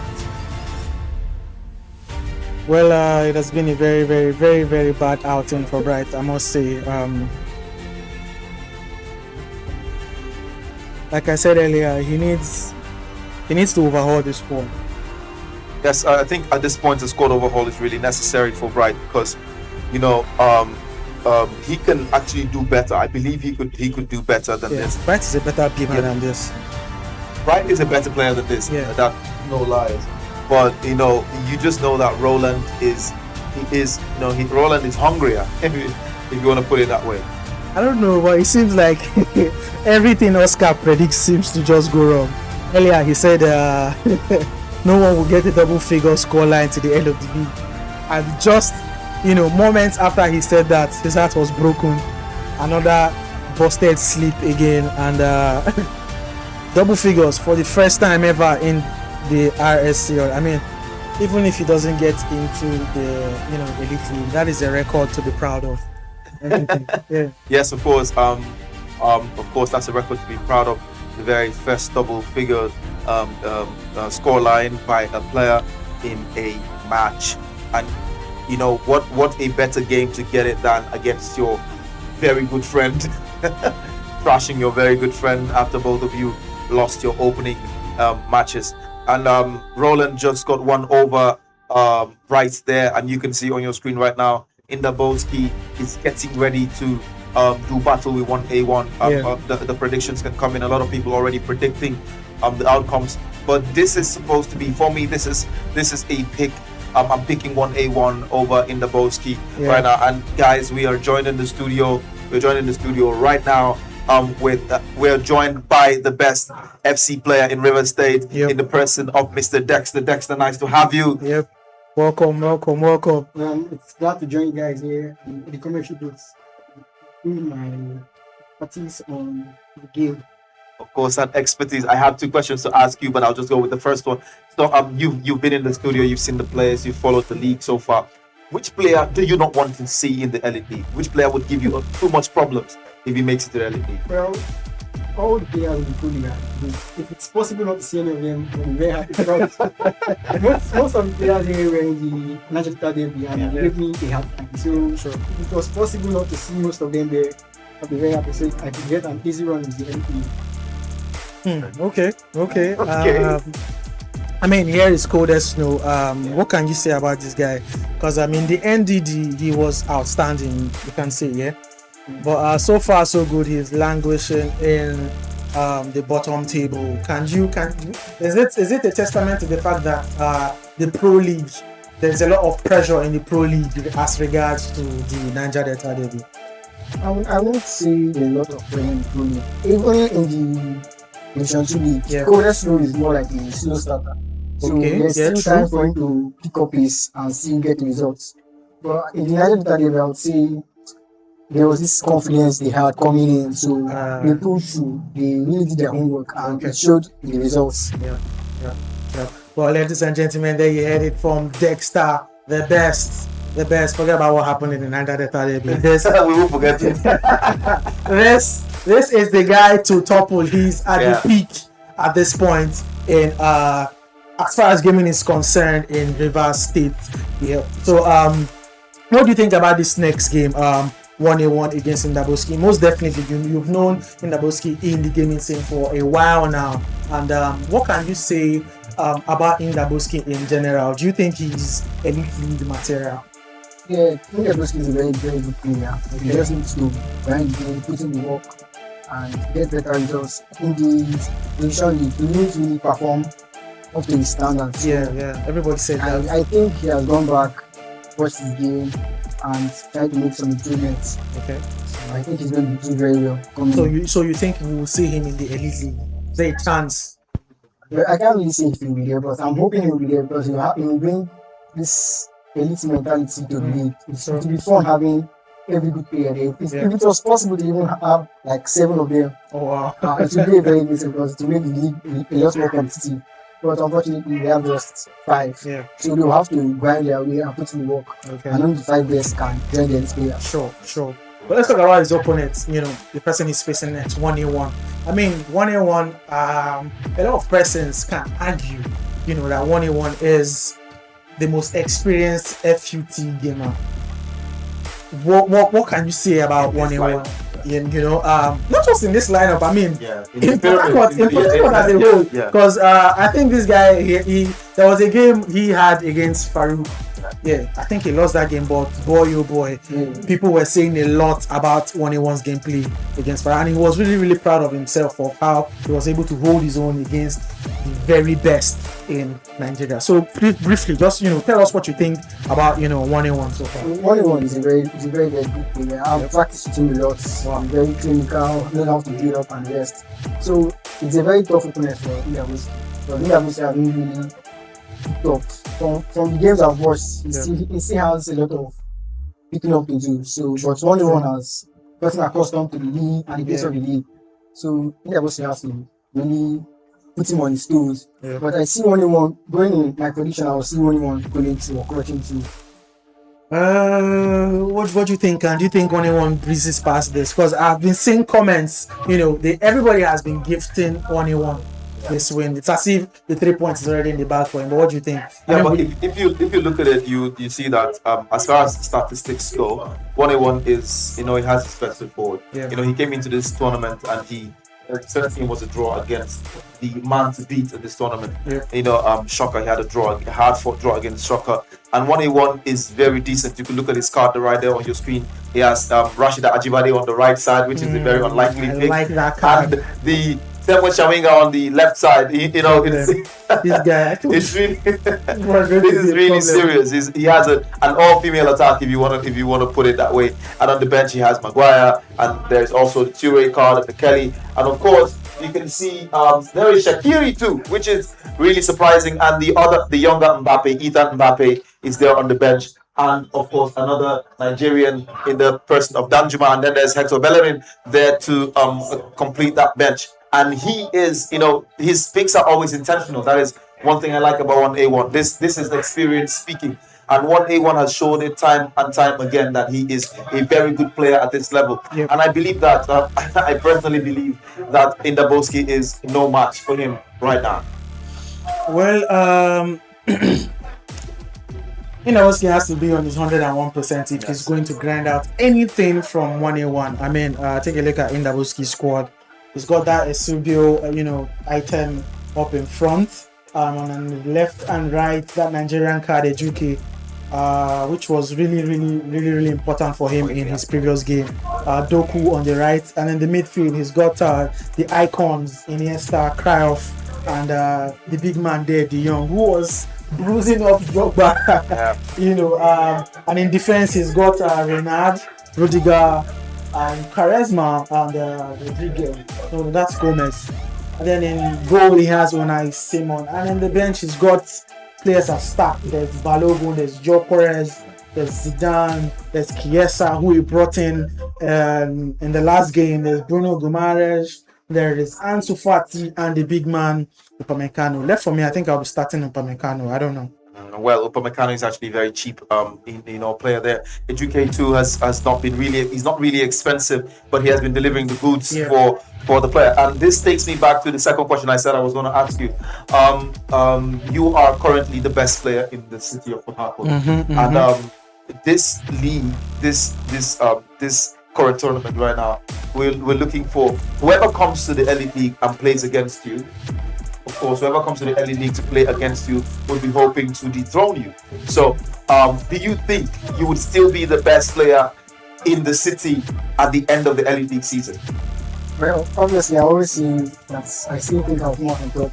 Yeah. But judging by the quality in Pro League, every participant here, every player here is going to really be a top player. But sure, I really need to go back and watch their gameplays, practice a little bit, and look for weaknesses so that I can exploit them when we meet next. But I really feel that they all have a chance to actually go all the way and win the league. Yeah. Bonus question: Who do you think is winning this Pro League season? This Pro League season, it's gonna be tough to pick the favorite. I can only get a top 3. I would say 1A1, Soccer, and I'll say Cool. Even if he's currently even if he's currently down, I still feel that he'll still put in. Have you taken a look at the table? Do you know at the table right now, Mr. Morale is leading with the yeah. Mr. Morale. I was going to say I almost forgot Mr. Morale. Yeah. Oh, at the LED. Look at the table right now. Mr. Morale demolished me. So sorry, my bad. It takes a lot of humility to so Mr. Morale won a shot as it is. I would say Soccer wins because he has this experience which most of the players lack. So he has that ability to touch wins, even when he's not really playing at his best. Just like I did at the previous RSPL, when there are some matches where that's true. you're not really playing at your best, but you just have to put in the work and just grind out the 3 wins. points. So Shaka has been doing that consistently. Yeah. There are some matches where it looks like it's 50-50, but he gets the win. So I think he can go again to get the win. Okay, we are headed straight over to gameplay, and the game just began in the very first minute, and 1A1 has already taken the lead against Indaboski. This is a player that everybody knows. Everybody knows the quality 1A1 possesses, but you know, sometimes it's just comical to see that Indaboski is a decent player, but just not at the level of 1A1. Wow. 1 minute, 1 goal, and it's a lot, because this just spells out what might happen in this fixture. Yes, in his last game, he was averaging a goal every 10 minutes. You know, he beat El Dorado by 9 goals, scored 9 goals against El Dorado, and that was a goal every 10 minutes. In the 90th minute, he already had he already had 9 goals. So this is what we are looking at. This is the kind of gameplay we're looking at. Doku still trying to create something there, but beats him. Oof. We might just see a blowout. Depends on how Indaboski is able to hold his own against 1A1. I just do not think that he should let that early goal phase him. It's just a goal. I mean, yes, it's just a goal. It's just something to warm you up into the game properly. Okay, and fun fact here: this is the very first game this season where two players have their coaches present, and the Roland versus Bright game was the first game in the season where both players had their coaches absent. So what a nice goal from one and Pina is carrying the team. My goodness. In as much as I expected a blowout, I don't like to be proven right. I'm actually one for an underdog story. But I don't think Indaboski has it in his ranks to just look at that It's a little too early to call it. They're playing 9 minutes off, so there's a lot of time for Indaboski to lock in and get the win.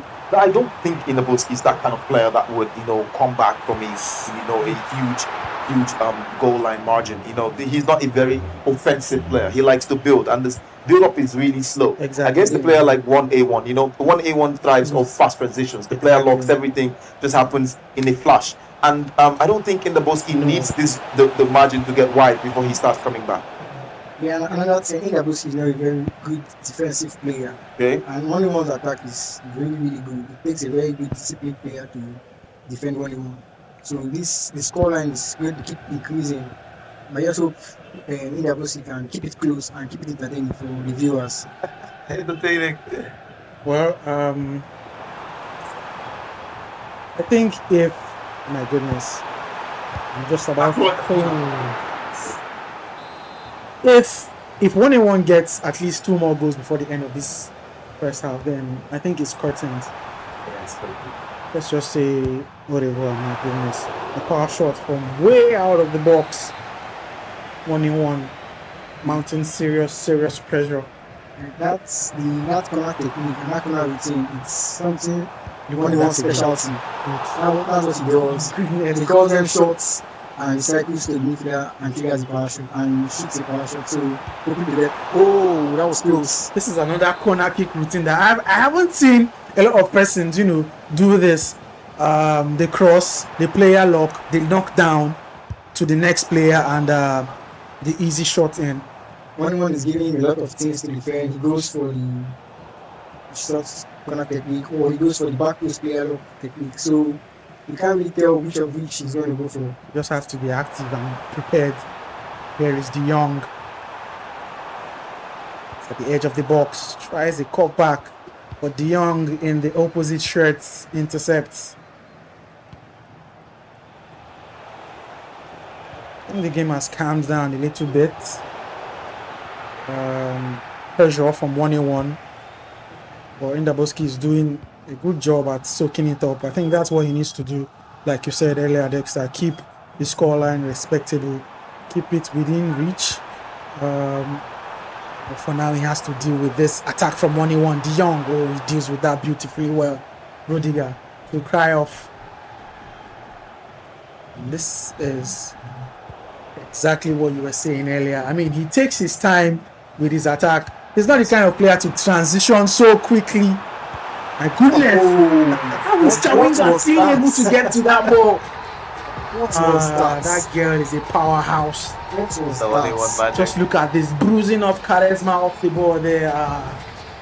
This is 3 to the goods of 1-1. I mean, I said the next goal that comes in, if it is for 1-1, I mean, we've not even hit the half-hour mark yet. Not yet. Yeah, that stats you're talking about him averaging a goal every 10 minutes. I think that's what's happening here, Yeah. because it isn't even up to 30th minute mark, Yeah. and he still goes ahead.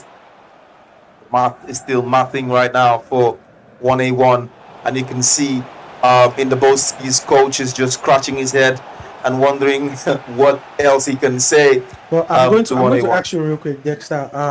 As a gamer, right? How important do you think it is to keep the scoreline respectable in the first half? I mean, we've seen players who throw in the towel way too early into the game. I mean, you're already in a deficit of 3 goals, 4 goals, and it feels like all hope is lost. Do you think it's important? But some people would say they don't care about defending. All they want to do is just outscore their opponents. How important do you think it is to, at least keep the scoreline respectable in the first half? Well, in game of FC, some people believe their momentum changes. So when the momentum of the game isn't in your favor, it's the best you can do is to keep the scoreline very minimal. So when the momentum shifts towards your end, you can have a very close scoreline to fight for. If it's like 5-0 at the first half, and you're facing a very good opponent that knows how to defend, even when the momentum is on your side, it's very hard to get that deficit back. Yes, except for some few outliers like we saw yesterday, that Golden Snow actually came back from a 6-goal deficit. He was losing 7-1 and he had to fight back. That's a very, very long momentum. Yes. Talk about momentum. Sustained momentum. That's a very big momentum. Wow, what a goal. One goal back. Talking about momentum, is this Ndaboski's momentum right now? Well, this goal could be what makes him, like a sit-up, because his attack has been really slow getting into this game. So he really needed this goal to get him something. So going forward, I think he'll attack better. Right now, he has gained that confidence, so he can still cross again. Just needs to keep it up and try as much as possible to make do of the momentum he has going on for him right now. 33 minutes, then Ndaboski has pulled one back. Oh my goodness. There is Joe Bellingham to Chawinga. Surely this is the goal. 1-1 is very good at the quarterbacks, the way he recycles after he goes back to the winger, the way he recycles back to the midfielder and gets the ping pass to the striker. He's very good at that. So Ndaboski and his coach needs to find a fix towards eliminating that threat. Actually need to work on that. It's very important that Ndaboski works on that, because the other players are watching. They're learning. If this is a weakness in Ndaboski's defense, then everybody will want to exploit it. It's way too easy. It's looking way too easy for 1-1 to orchestrate. Oh my goodness, what a pass. Ejuke! Oh! That needs to come back to haunt him. He could. Do you think he should be converting from there? I mean, because some people don't think Ejuke has, what it takes. There are players who, from that position, or even positions that are, a little bit further than that, they would convert. People like Olise, people like Mbampe, some other card items. But Ejuke, or do you think that's just precision shooting gone wrong? Well, sometimes you don't really score with this. Wow. Goodness, what a pass. Wow. Job. Look at him bruising off that defender in Renard. This younger brother Bellingham has been exceptional. Yeah, the Bellingham card is a very crazy card. The lengthy midfielder. Oh, we were not seeing that coming. Ndabuski trying to keep himself in the game for the first half. 4-2. This is good. I mean, do not let the game run away from you. Try your possible best to be within reach. And just as you said, when the momentum shifts, just make sure you make do with it. De Jong to Eusebio sends an incisive pass to Doku. Doku with the pace. He's looking for the cutback. He gets it! But there's a player. Body is on the line. Well, looking back at this replay, I think that was a very good goal. That was a very good goal from Doku. The triggered runs, the incisive pass to get Doku in that position, and the finish. Perfect, low-driven shots. Well, things are still respectable at this point. It is 4-2 and 1-1 is in the lead. With the looks of things, he might just steal this one. But Ndabuski still in the mix. Ndabuski still trying his possible best to get back into the game. I mean, he's got his coach beside him, and it just right about now, it's all about their mentality. It's all about how focused they can be in the game. I mean, 1-1 has got his coach beside him also, so you don't have any advantages at this point. You have your coach. 1-1 has got his. 1-1's coach is constantly talking to him, and as much as Ndabuski's coach is constantly talking to him. I'm just going to ask you a quick question here. I know in the first season of the Pro League where you were 95 rated, and also in the Division 2, which was 95 rated, up until we switched to the UT scenes.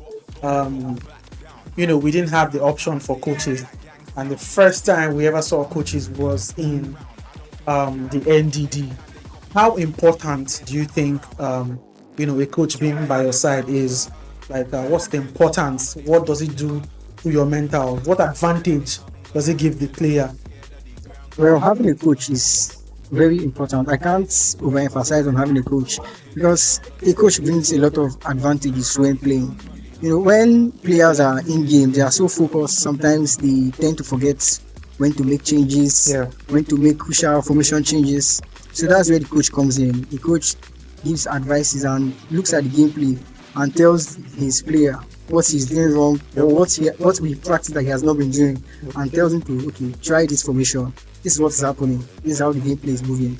If the opponent is maybe pressing him too much, maybe he can suggest to up his depth to match the press, or switch to a different formation, or he can even match the same formation to make the game feel a little bit more balanced. And sometimes even when a player is leading, like I'll give an instance of Shoka. When Shoka was leading, if you notice, there was a momentum change when Kobe started going ahead of him. So a coach is very important at that moment to make a change, switch a formation, or just cue a pause and take a breather. Exactly. Because at that time, the player's head is really full. So his focus is on how can I get back this goal that I just considered. So what the coach is supposed to do, just tell him to cue a pause and take a breather and let him settle himself in. So there you heard it from the best. The importance of having a coach by your side. It's of serious importance. And there's a lot of changes from when you participated in the Pro League. Right about now, it is UT scenes. I mean, we saw a little bit of it in the Niger Delta series. Most of the stuff that you lacked in the season 1, my goodness. And just as we resumed, Ndabuski has cut the goal deficit now to just a single goal. Wow, what a goal. And that goal played a crucial role going into the second half. He needed that goal ending the first half. So he knows he's chasing just one goal lead. Now it can keep him composed and not outdo himself, maybe overcommit bodies, since it's just a one goal lead. So he can stay composed, take his time, build up, and look for an equalizer, and hopefully get a winner also. So just as I was saying before that goal came in, I was saying a whole lot of changes from the season 1. Now it's a 9 minutes half. It's a UT scene, and now you have a coach beside you. I mean, are you excited for what this is going to be like in the Elite League, because definitely the Elite League is for the big boys. If we saw how the NDD was like, we're seeing how the pressure is here in the Pro League, and I'm telling you, this is going to be multiplied by 10 in the Elite League. How prepared are you? Because then, you were more like, it was a 5 minute or 6 minutes half. Then there were no coaches, but now all of this are available at your disposal. How ready are you? Because I mean, the Elite League is in a snap, it's here. Immediately the Pro League is concluded, the Elite League is the biggest next thing. So on a scale of 1 to 10, how prepared are you for the Elite League to defend your title? Well, I would say with all humility, I would say I'm like 7% ready. So 7. Yeah, 7. 7 Oh. is a little bit. I would say A little bit moderate. yeah, it's modest. So I'm a little bit I will rate myself 7 Okay. in preparedness. So I'm still looking to work on certain things and watch the gameplay and see the people that are the players that will qualify to the Elite League. Yeah. Some of these players took you by surprise, right? Yeah. I mean, in the NDD. So Wow, in the end, I was taken unawares. Like Mr. Morale played very, very well. Yeah, Even Coda Snow got a win from me too. He played Yeah. very, very well. So now going into the Elite League, there is no underestimating your opponents. You know that Sure. everyone coming is on almost same level, if not same level as you. So you have to play them with respect.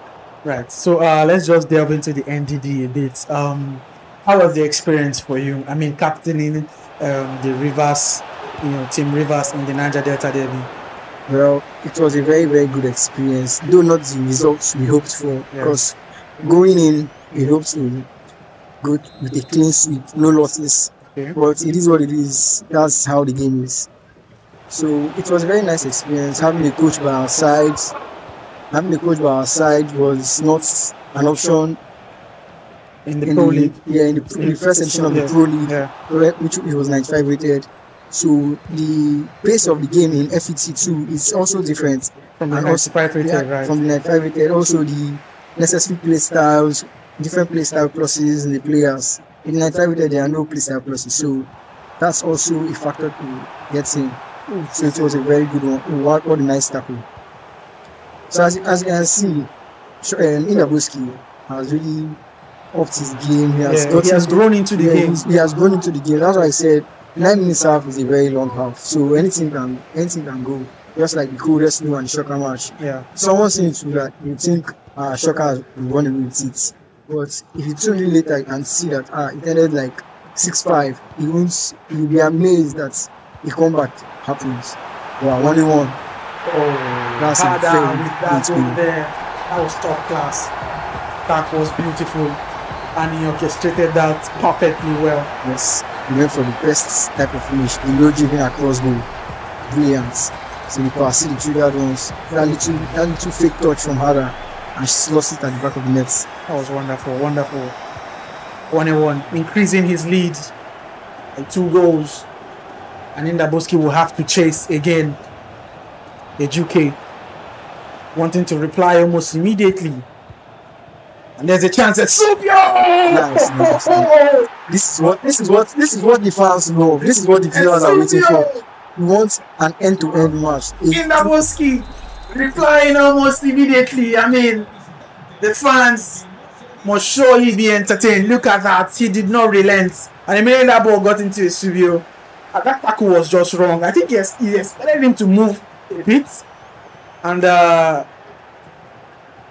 it's just wonderful. We're seeing exciting Pro League gaming here. 5-4. And we're not yet at the hour mark. There's a lot to play for, a lot of time to play for. You can see Inabuski's build-up has become a little bit faster. I think his coach has told him to trigger more runs, Yes. get more players in behind the ball. Exactly. Since the slow build-up isn't really working against anyone, so you have to just complete bodies forward. And you can see it's working for him. It's working for him. The press has been outstanding. 1-1. Having a little bit of difficulty getting out of his own half. But here it is again. Look at that in behind running Job. And he's one-on-one and slots it home. That was a very good trigger. That attack was perfect. The triggered run in Joe Bellingham in behind. You can see his coach giving him tips. Just look at that. Job has been running right from the half. Yeah, I would say that it was a good goal, but I would say poor defending. Switched to the wrong player, kept Job onside. And Indaboski having to chase again. 1-1 is not letting go of this 2-goal lead. My goodness! Wow. Indaboski. I have just seen. That was a brilliant goal. Big name for a reason. That was a brilliant goal. Because he would have went for the shot earlier, but he added the roulette and it's paid off. Wow. Indaboski is not in any way throwing the towels. He's not accepting defeat easily. He's crawling his way back into this. Every time 1-1 feels like he's got a 2-goal cushion, Indaboski grinds out a goal. And we can see a pause here being cued by Indaboski. A comment coming in from Oscar saying this is too brilliant. 1-1 with a chance. Oh my goodness! What a miss. And 1-1 with a chance to pull 2 goals clear. And he has blown that opportunity. I hope that does not. In 1-1's head, he will be thinking, how did I miss that? This could be very crucial. This could be a very, very crucial moment for him. And that's the point of the coach. The coach should tell him that he should not let it slide. It shouldn't get to him. Like just a missed chance. It's just one chance. More chances to come. Well, ladies and gentlemen, I hope you were entertained. Because I am. And it is a whole lot of laughter, a whole lot of fun, a whole lot of excitement here in the studio. It's been a wonderful match. You can see Indaboski's coach making a few tweaks and changes. You see an upper hand in this match. That wasn't even a missed chance, it was a save. Wow. So I thought that was a missed chance. You know, sometimes from this. That's the thing I told you about. Oh my goodness. Oh my goodness, if that had gone in, that would be like a goal of oh my god. A beautiful goal, but it's offside. It's offside. Wow. Indaboski pulling a beauty out from his back pocket. We've seen 2 goals which would have gone in. Would have been so beautiful to rewatch. Indaboski tries to get a win or a draw in this match. I think 1-1 will be hitting himself up again because of the missed chances he got. All the chances he got that he missed, he will be beating himself up for that. I'm seeing a comment here from Code Snow saying he's really enjoying this game. I guess a lot of people will beg to differ. I think a lot of people enjoyed your game more because he was outstanding yesterday. He dragged back. I don't think that was. In my opinion, I think that was a wrong option. He should have gone for the trap pass. No dribbling far post. Okay. I think that Brett would have buried that. But precision not going as planned. Yes, not going well. But Indaboski is pressing. Indaboski is throwing ball is forward. I'm telling you. He's not playing like someone that has not been playing well so far. It's not the Indaboski we saw in the Skirmish Division 2 League. Yeah, of course. Yeah, that's for a fact. He has upped his gaming level up a notch. Oh my goodness, what a pass. Pina buries that every single day of the week. Beautiful 1-1. You can see the player lock fin.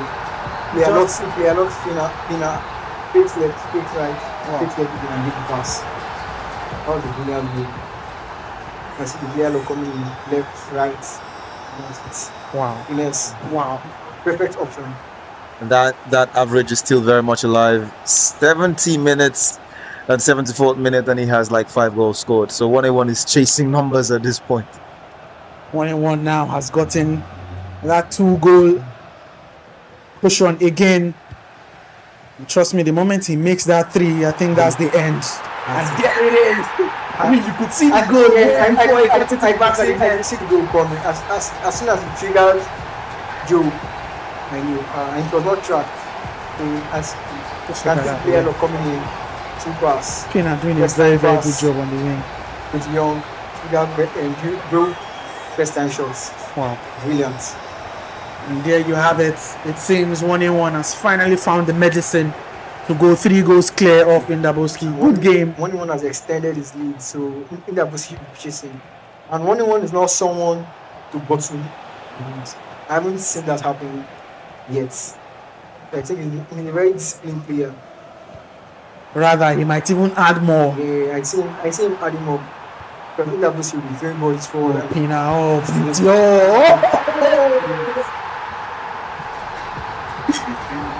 And what a beauty! And his signature celebration comes in. What a beauty! 1-1 has turned up the heat and is going clear. With this goal, I can say this is a game set match because I don't see Indaboski coming back. No, he's not coming back from already this. On the 80th minute mark. We have like 10 more in-game minutes including extra time. So at that time, rather, I don't think Indaboski can pull off any sort of comeback or remontada here. I think we've been oblivious to the fact that 1-1 might just get double figures. He scored 9 already. Wow. And we fell back to that stats, him scoring a goal every 10 minutes. 10 minutes. Wow. And if you look at it, this is the same scoreline against El Dorado. 9 goals past El Dorado. Ladies and gentlemen, for the first time in the RSL, we have 2 fixtures with a double goal figure. You can see Indaboski has logged out of the match. Immediately he got that 3-goal pushing. I think he just gave up. I told you. But really, the issue about giving up is this is a big format, so goal difference counts. So he needs to actually try and get goals back. Because goals difference might come back to haunt you. Yeah. Very, very vital, very, very important. I mean, up until the minute 1-1 got that 3-goal cushion, Indaboski has been wonderful. I mean, he has been playing his best football right from when he tried his possible best to get 1 goal back in the first half, and it's so sad. I mean, it doesn't matter. That was a really, really nice build-up. Let's see which corner routine he takes. Will he take the shots and opt for the power shots, or maybe cross it backwards? And 1-1, you've got double figures already. I mean, what are you looking for in 11 goals? You can see 1-1 taking as much time out of the clock as possible. I think he will change. Okay, passes and shots. That signature power shot comes in. Jeez, he won't stop until he scores these goals, right? He won't rest until he gets this. He changes everything, goes for the scores. Knock down, that's the goal. Brilliant. He has multiple varieties to his corner routine. I mean, that's just one of the importance of being a pro gamer. You can see him and his coach celebrating because they've actually practiced both corner kick techniques, and it has finally paid off. 11-5. My goodness. This was a close game up until 1-1 decided to, turn up the heat. And this is a 6-goal difference. Wow. Just wow. Well, kudos to Indaboski. He really gave us a match to look forward to. Yeah, he did. At the beginning, it was looking like it was going to be, a simple and easy win for 1-1. But Indaboski showing 1-1 that, look, if you don't take this game serious, the goal difference will come in play. That was a brilliant goal. He has reduced the goal deficit now to 5. He might have the last play of the game here, Indaboski, with a chance to reduce it to 4, and yes, he does. That was a brilliant goal. That was a very, very brilliant goal. 11-7. Well, we might not get the win, but he really entertained the viewers. That was a very brilliant match. A very wonderful, spectacular match. Well, ladies and gentlemen, that is the end of this fixture. 1-1 blitzing through in Daboski. 11 goals to 7. I mean, this was a goals galore, if I must say. And I was entertained. I mean, I saw a lot of beautiful attacks. I mean, a lot of persons are seeing different corner kicks routine. I mean, 1-1 is beginning to look like a god in those kind of positions. It was a goal first. The corner routines from 1-1 are brilliant. It's something to go back and watch and pick one or two things from him. And right about now, 1-1, as we speak, is on 10 points. Yes. So going forward, what do you think this says into the next game? We're seeing Shocker take on that guy, the man of the moment, the man who is in his stride at this point. He is blitzing through the league, Mr. Morale. And now Shocker is in third position, 7 points. 1-1 in second, 10 points, and we've got Mr. Morale with 12 points in the first position.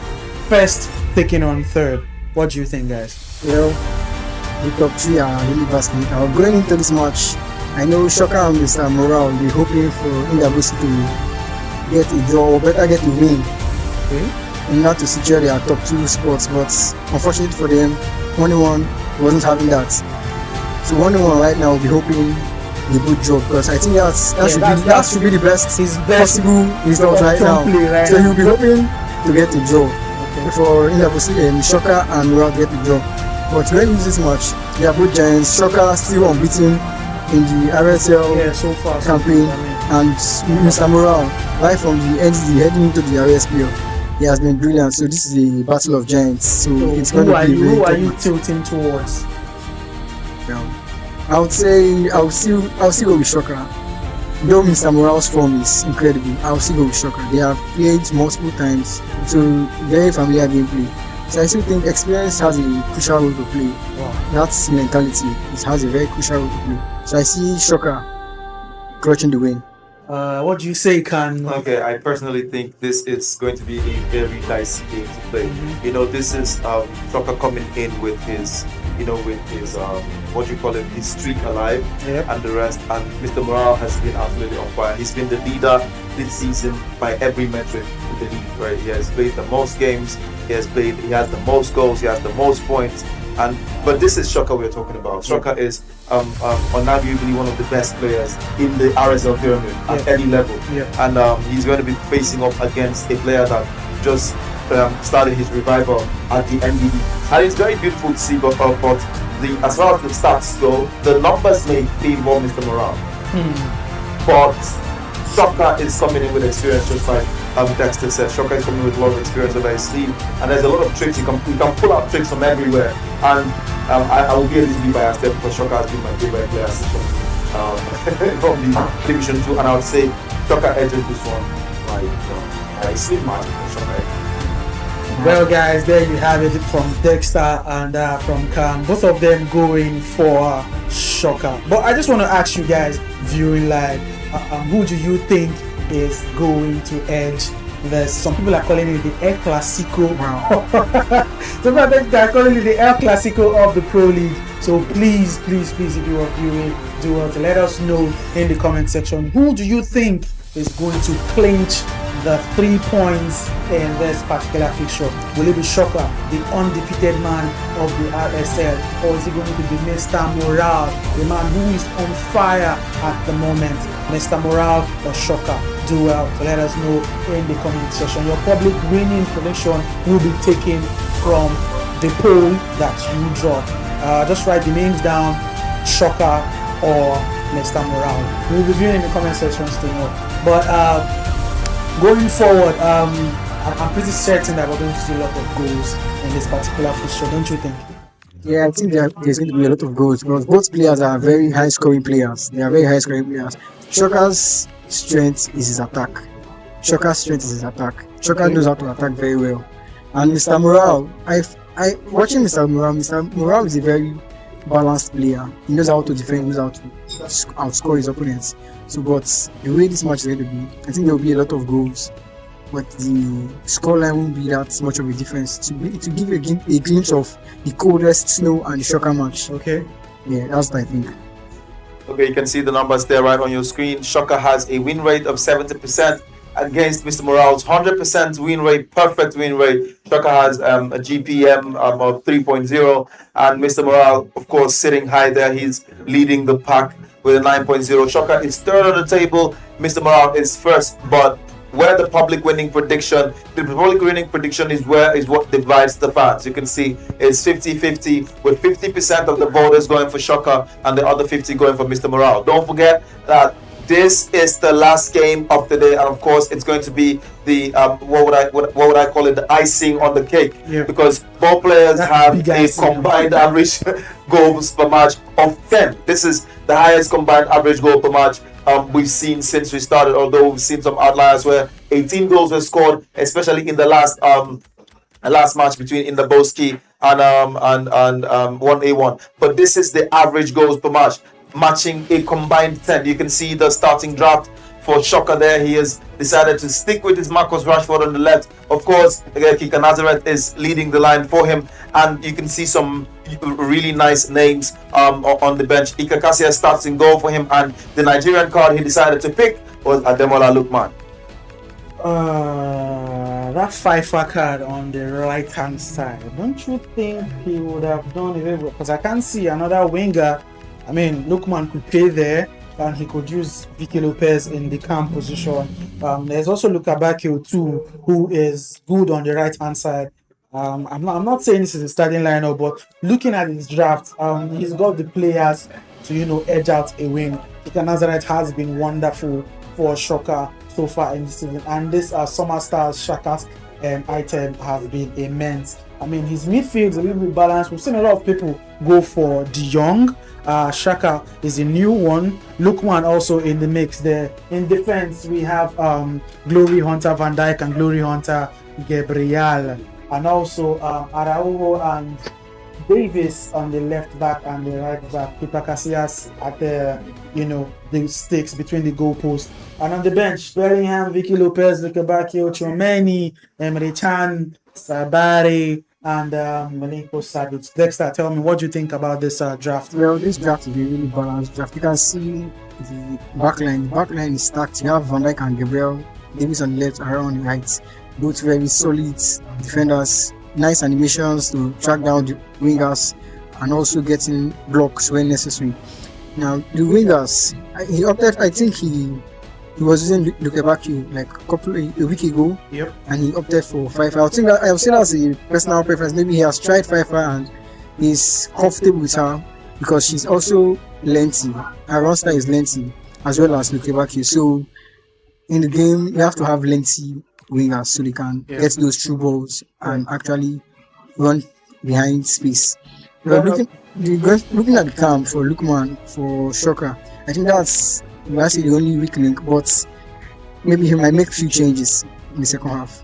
Well, let's talk about Mr. Morale's draft.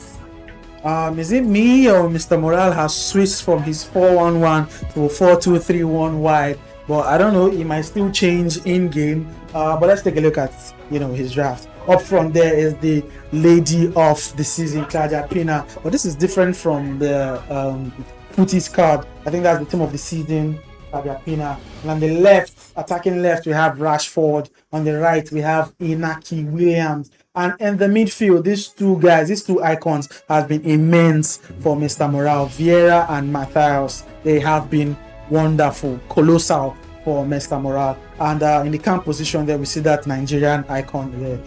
I'm calling him an icon. Nigerian card there, Lukman. And in defense, the cheap Toure. I don't know why I'm calling him cheap, but this guy has been immense so far. Free. And here is Kolibeli, the pair in the 5 and 6 position. We've got Pubil, team of the season Pubil, and the right back, and Davis and the left back. We've got Casillas in the sticks for Mr. Morale. And the bench, lots of exciting items there. I see Olise and Bruno Fernandes coming into this game later on, if he doesn't start with any of them. I think Iniesta and Chouameni also would be, substitutes for this icon cards in Vieira and Matthias. And there again is that big man cry off. Surely we'll be seeing a little bit of him. Khan, please do tell me, what do you think about this draft?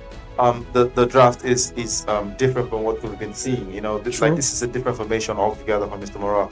Inaki Williams on the right hand side is really surprising for us, because a lot of people have opted for other players, but Inaki Williams, and he could even use Ademola Lookman on that flank as well, and it would still be a decent one for him. But the most interesting part of this is his bench. His bench is actually very beautiful, and I think he's trying to surprise Shoka here. That is why he has opted for this.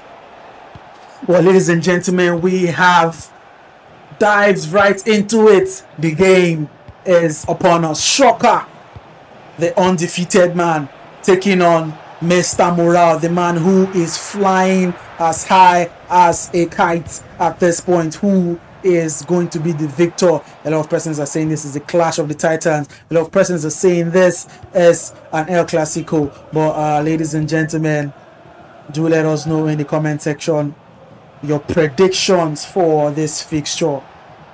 And you can see in the Ajax jersey as Mr. Morale, and in the blue jerseys as goodness. And a quick start for Mr. Morale, building up perfectly to that shot. Mr. Morale draws first blood in this fixture. Wow, what can I say about that goal, Dexter? It was a brilliant goal. Almost getting a reply there, and Shoka wasting no time to remind Mr. Morale that, look, I'm not letting you out of my sight. I'm coming back. Williams intercepts, coming clutch there. Gabriel, oh my goodness, what a pass! Oh, I think he made the wrong choice there. I think he should have gone with the finesse with Kika, right? With Kika from Shoka. I think that extra pass, the extra pass also went through, but it was a bit rushed. The shot was rushed, so I think he'll be looking back at that and try to make better choices going forward. Ladies and gentlemen, do not take your eyes off the screen. This promises to be the most entertaining game of the week. And here is Mr. Morale. He's offside. You can see on Morale's shoulder there, the PJ, what we like to call the Fat Pro. Of course, he is an elite player, and his choice of coach, Mr. Morale's choice of coaching is really interesting, because PJ is a dangerously potent attacking player, and he is there sitting beside Mr. Morale to give him tips on how to beat the unbeaten Shoka. I think PJ being by Mr. Morale's side is really, really going to be important. I mean, this guy is a tank. We've seen what he can do. In the NDD, we saw how he captained his Bayelsa brothers to victory in the NDD, and also in the Pro League. I mean, he was your arch enemy in the first division, in the first edition of the Pro League. I mean, that there's a match against him that you surely want to forget. That it's through there. So that goes to say how big of a player and how big of a coach he can be. In the NDD, he was more or less like a coach, although he participated. He was both captain and both coach on different occasions. And in the Pro League also, he was a pain in your butt in the Pro League. So do you think PJ doing by Mr. Morale? Oh my goodness, Mr. Morale almost getting it. Oh my, Casillas comes in clutch. That save really mean a lot to Shoka. So yes, I want to know your thoughts. Mr. Morale having PJ as coach. Mr. Morale having PJ as a coach is a very good choice, because you have to have someone that is very familiar with your gameplay and knows how you think and what is supposed to do at the right time. And PJ has played with most of the opponents in the RSPL, so he knows how they actually play and where to exploit weaknesses. So I think that will be coming in clutch from Mr. Morale facing his opponents. But then you heard it from the big man Dexter.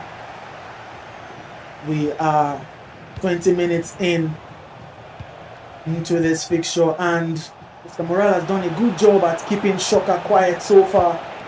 Mr. Morale, the man pulling all the strings, asking all the questions.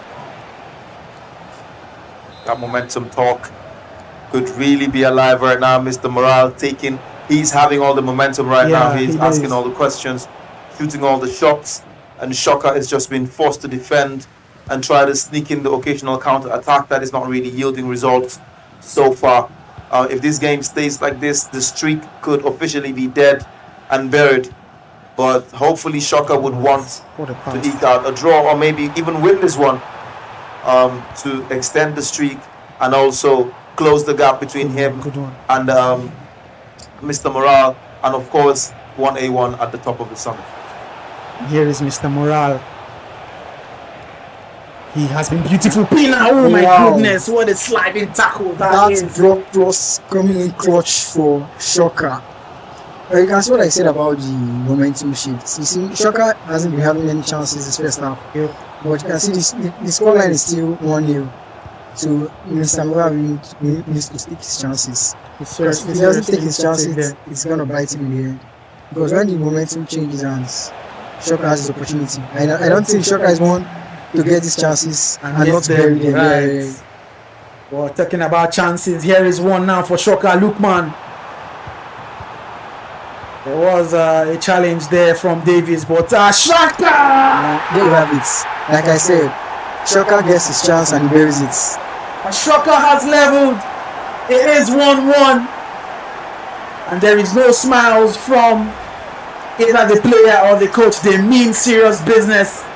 Mr. Morale will be thinking, how did he let that happen?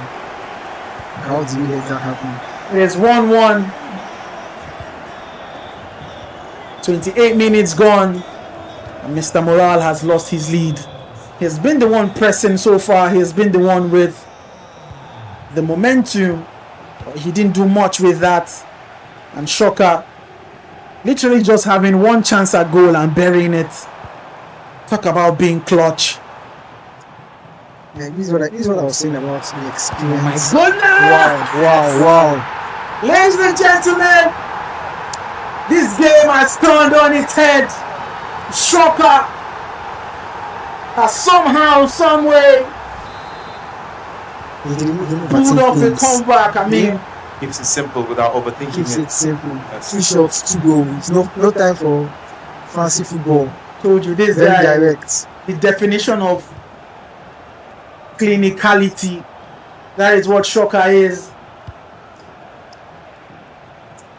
I mean, he's had minimal time on the ball, but look at the productivity he does with just the few chances he has been able to orchestrate. And here it is again, Pika to Lukman. Oh my goodness, what's that? The pass didn't go where he wanted it. I think he wanted it to run into the strides of Lukman at the far post. And Mr. Morale is feeling the pressure right now. He's rushing right now. He wants to get the goal back. He knows Shocker is one that scores a lot of goals. And once Shocker gets a comfortable lead, the game is as well as done. That is one thing. You should not in any way let Shocker be comfortable. And the funny thing is, even when he's not comfortable, when he finally does have a half chance, he still finds a way to bury it. Yeah, This guy, his mentality is top class. he's just clutch. That's what to define him as clutch. And I've watched most of Shocker's games. He has been trying to edge out wins. If he goes forward in this game, Morale is not very attacking minded like Coolers that can pull back a win or a draw. So I would say Mr. Morale should keep it as close as possible and try to bury his chances more often. Well, he will do just that with Lukman. Tries a finesse.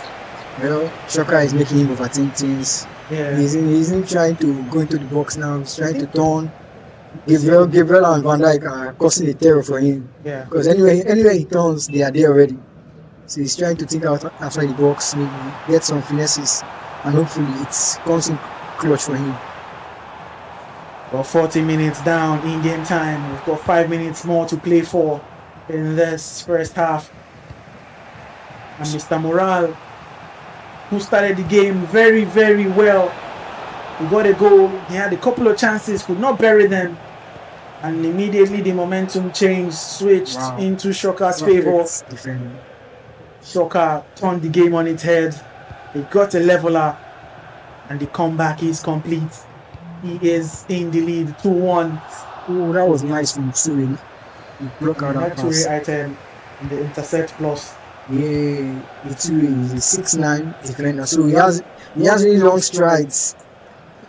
He can intercept a lot of passes, and his tackles have unimaginable reach. So There's he's a very something good there's pick. something different about Shoka's gameplay here. Shoka is not out and out. He's not, sending a lot of players, a lot of bodies forward. He's taking his time to really disorient Mr. Morale, and it's unusual to see Shoka always, play the calm football. But I think, for every opponent, every different tactics, and right now that is the tactics he has implemented to face Morale. Shoka's run reminds me of my run in the RSPL. Oh wow! Some opponents, you can't really play the way you feel like playing. Yeah, your normal gameplay. So you can't really approach every match the same. Yeah. You have to watch your opponents' previous matches and see how they play and how to actually counter their gameplay. So Shoka, normally Shoka will be all-out attack, but he knows that Morale is a very good defensive player, and also he can exploit him on the counters. Yeah, so exactly. he isn't opting for that option of going all-out attack and leaving his defense line vulnerable. So he's trying to build up and trying to really look for the sure chances and get the goal. And it's really proving well for him because he's 2-1 up right now in the first half. And funny enough, the first half, Mr. Morale should be leading at least by 4 to 5 goals. So he has been missing his chances. Yeah. So I think in his head it will be like he's playing very well, but he's not converting. So it will be a really bad situation for him to be in mentally. So his coach has to do a really good work on him to calm his nerves and for him to play well. You can see it right there in the studio on the hot seats. These guys, trust me, it is hot, really, really hot. They are in the pressure cooker at this point. Yeah. Both players know this match means a lot. A loss or a draw can determine your title race. Yeah. Because one is not looking to sit back and just hope for the best. They are the only ones that can get a result, maybe a win or a draw from 1-1's hand. So both players are hoping for a win. A draw won't be enough for either players right now. They heard it. They're jumping straight up into the second half. Mr. Morale, who was in the lead in the first half, in the early minutes of the first half, has surrendered the lead to Shoka. Mr. Morale right now will be looking to reply. Here is Bruno Fernandes, who was subbed in at halftime. Here's Shaka to Job, to Vicky Lopez. Yes, player locked Kika. Kika now spotting the run of Vicky Lopez. Vicky Lopez to convert! Wow. My goodness! Beautiful. You can see a lot of triggered runs there. When the ball was in his midfield, he triggered his wingers. So he gave Mr. Morale a lot of things to think. Just look at that, Joe to Vicky. I mean, these two, they are just exciting. And Vicky right there with 99 pace. Wow. You're not catching her. Any day, you're not. You're not catching her. Well, ladies and gentlemen, Shoka has increased his lead, and Morale needs to pull off something magical now to get back into this game. There's still a lot of time. It's a 9-minute half. We're not yet close to the halftime mark, and Shoka now. Oh my goodness! What a save, Casillas! He shot straight at the goalkeeper. Wow! That was the wrong choice of finishing. I was expecting him to go for the low-driven far post on the airport. I think that would have been a better option. Well, ladies and gentlemen, Shoka has taken off his sheep's clothing. He is now in full flow. There's no time to mince words, no time to romance the gameplay.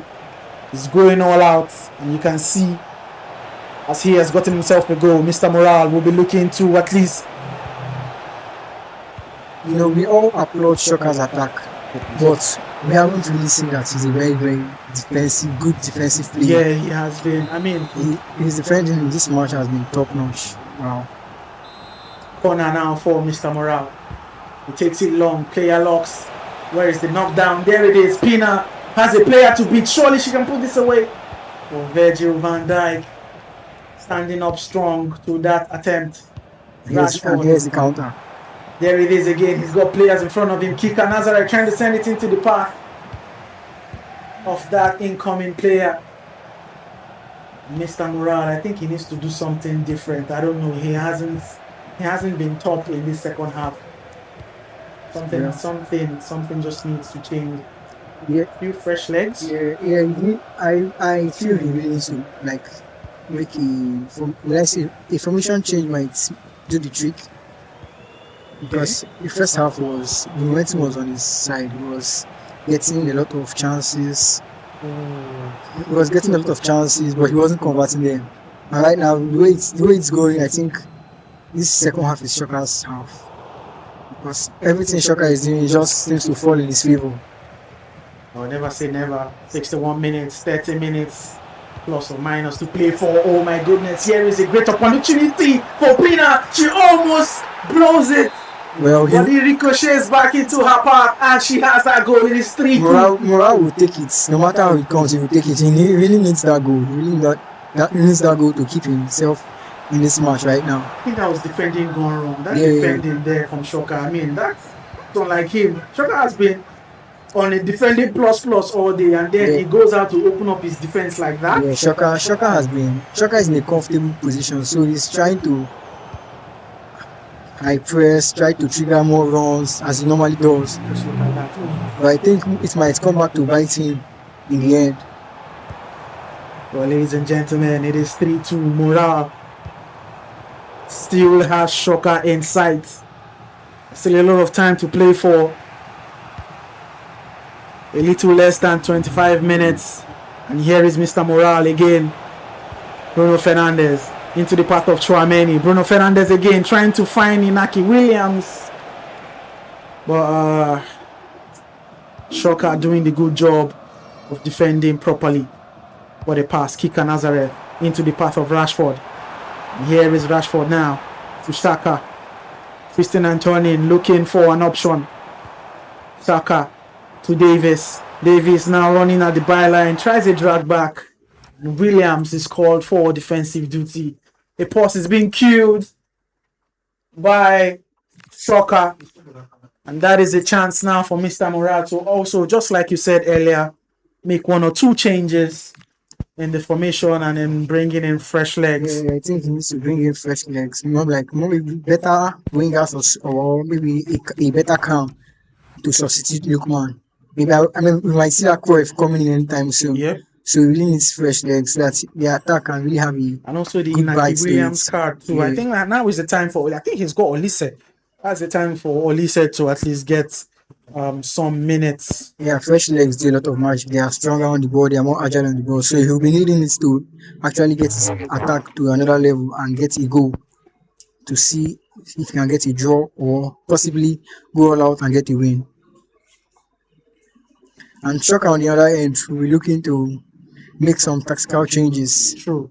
Because I think he has learned his lesson from yesterday, where he was 6-1 up and they did a comeback against him. So I think he will be looking to tweak one or two things and still, even if he's still trying to see out the game, he should still be pushing for the attacks once in a while so that he won't absorb a lot more pressure going forward. But we're diving into it after that pause. Shoka with the throw. Davis. Here is De Jong begging for that pass. He has received it, sends it back to Davis. Mr. Moral closing all passing lanes. And here is Pfeiffer. Sends a cross in, something we hardly see. And Torre deals with that incoming threat. It is a corner now for Shoka. He takes his shot. Davis looking for an option. Well, you can see the offside trap being triggered. But Vicky Lopez gets the ball, sends it to Araujo. He finds De Jong. And Torre to the rescue. Yes, full defending. And now the counter comes in. Can he make use of this chance? Pina looking for players in front of her. Finds Matthias. Matthias finds Inaki Williams. Decision gone wrong. Goodness me. Precision gone wrong. Miss this? That was it. He should have gone for the pass. The extra pass was a better option to go for. But he's not letting that deter him. Wow, what a goal. That was a goal. Oh my goodness! This was almost what Inabosi tried to pull off. Oh my goodness! Mr. Morale pulls that out of nowhere. Just look at that. He crossed into the box. The cross was And a volley, a perfect. thunderous volley into the back of the net. 10 goalkeepers are not saving that. That was inch perfect. And Ladies and gentlemen, it is a leveler. Mr. Morale, who was 2 goals behind, coming into the second half. Right about now, he's on level terms with Shocker. You know, we saw a prediction earlier that said this game would end 4-4, and it's already 3-all, and one more goal from each gamer would bring that prediction true. Will we see that? That's the question. Less than 15 minutes to play for in-game time. Shocker looking to get back his lead. There is Koulibaly in front of him, stops him. Williams, Matthias to Chouameni. Claudia Pina, she has been immense so far. Williams, he's got the pace, looking for the cutback, finds it in Pina. Pina looking for option, finds Chouameni. Chouameni with space, defenders in front of him. wow, he did too much. I think the angle for the finesse came in, but he didn't take it. Yeah, he didn't take that. Oh my god, And he he's needs going to to slide. punish. Wow. Nice defending from Araújo. 10 minutes to play for. Ladies and gentlemen, we are at the edge of our seats. What is going to be the final score of this game? We do not know. Morale is pressing. Shocker defending. Pina looking for options. Both players haven't taken their legs off the break. Defended well. It's been end to end. Past couple of End minutes. to end stuff from the, oh my goodness, what a through pass. The keeper out of his lines. Pina, a drag back. Wow. Shocker. That was nice. That was brilliant. That was brilliant. And that's why Vicky is there. She came in the second half. Vicky Lopez getting that goal for Shocker. It is 4-3, ladies and gentlemen. Wow. Pina doing a good job with that drag back and that cuts back. Vicky Lopez was arriving. That's Kika and Vicky Lopez combination I mean, up those front. girls are, They are really doing those wonders. girls are weapons of destruction. Kiki Lopez, I said Kiki Lopez, Kika Nazareth, and Vicky Lopez. Mr. Morale looking for a way to get an equalizer. Shocker now in pole position to clinch all 3 points in this game. And Davis bruised Vicky off the ball there. Shocker without a stain in his record in the RSL so far. He's in the lead again. Who is going to stop this man?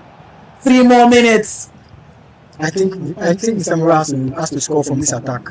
If he doesn't, if Shaka gets the ball, it's GG's, because I don't think he's going to see that ball anymore. Once Shaka gets the ball, it's pure game management. Mr. Morale, still in possession, needs to make do of this attack. We are close to the end of this game. We've just got 2 minutes in game time to play for. 1 minute.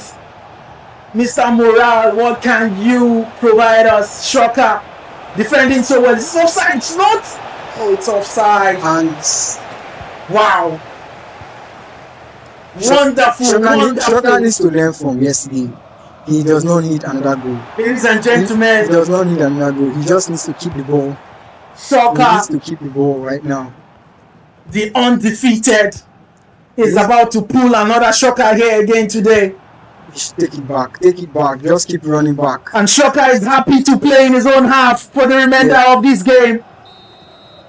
And there it is! Shocker! The undisputed champion of the RSDL. And here it is again, taking 10 points. Taking 3 points now off Mr. Morale. Mr. Morale has been exciting, but sadly, his undisputed run into the Pro League comes to an end. I actually said it, you know, the gravy train of Mr. Morale may grind to a halt against Shocker.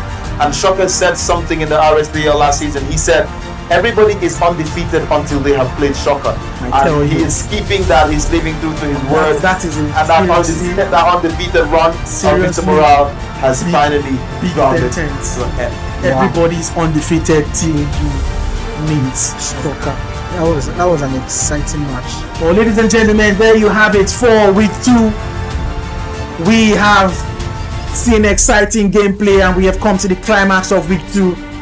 Shocker is still undefeated in the RSL. Who is going to beat this guy? Who is going to put a stain on his record? Apparently no one. Mr. Morale is still in top position. He's still in first position with 12 points and 1A1 in 10 points, and Shocker also in 10 points. So just 2 points separates Mr. Morale and Shocker at this point. Well, if you have been entertained, I have been entertained, and everybody in the studio surely has been entertained. I am glad to do this with you. My name is Shaq, your one and only guy here on the MIC, and I have done business today here with the greatest Khan, the big man on the MIC2, and the biggest, the best pro gamer in for Harcourt, Rivers State as a whole. Dexter, thank you for sharing your technical expertise of the game with us today. It's been a balanced game. Kodes has gotten himself back. Kodes has gotten one good run back, and then it's been a balanced game so far. Morale for the Pina finds Patrick Vieira into Koulibaly. Now back to Toure. Automatic Bailey, but cracking back to get the ball. Now Kodes looking to counter. Vicky Lopez finds Imola Lukman. Lukman got the ball roll. And the finesse! Oh my goodness! Wow. It's up by 2 goals. Oh, then he make it goal number 3. As possible, he finds Lukman. Oh, who's that back? Oh. Morale can't play. That is 2 goals up. Will Dutch national team, because yes, in the RSDL, Roger, yes, the Dutch national team. Oh, look. ended up winning that game by 10 goals to 9, and that was to show you the right mentality can all take you anywhere. The intercepts again. Golden Snow is defending more responsibly now. Defending more maturely now, and he cannot afford to get. How long? Oh, Shocker! That's beautiful to see. I mean, this is a player that was losing by his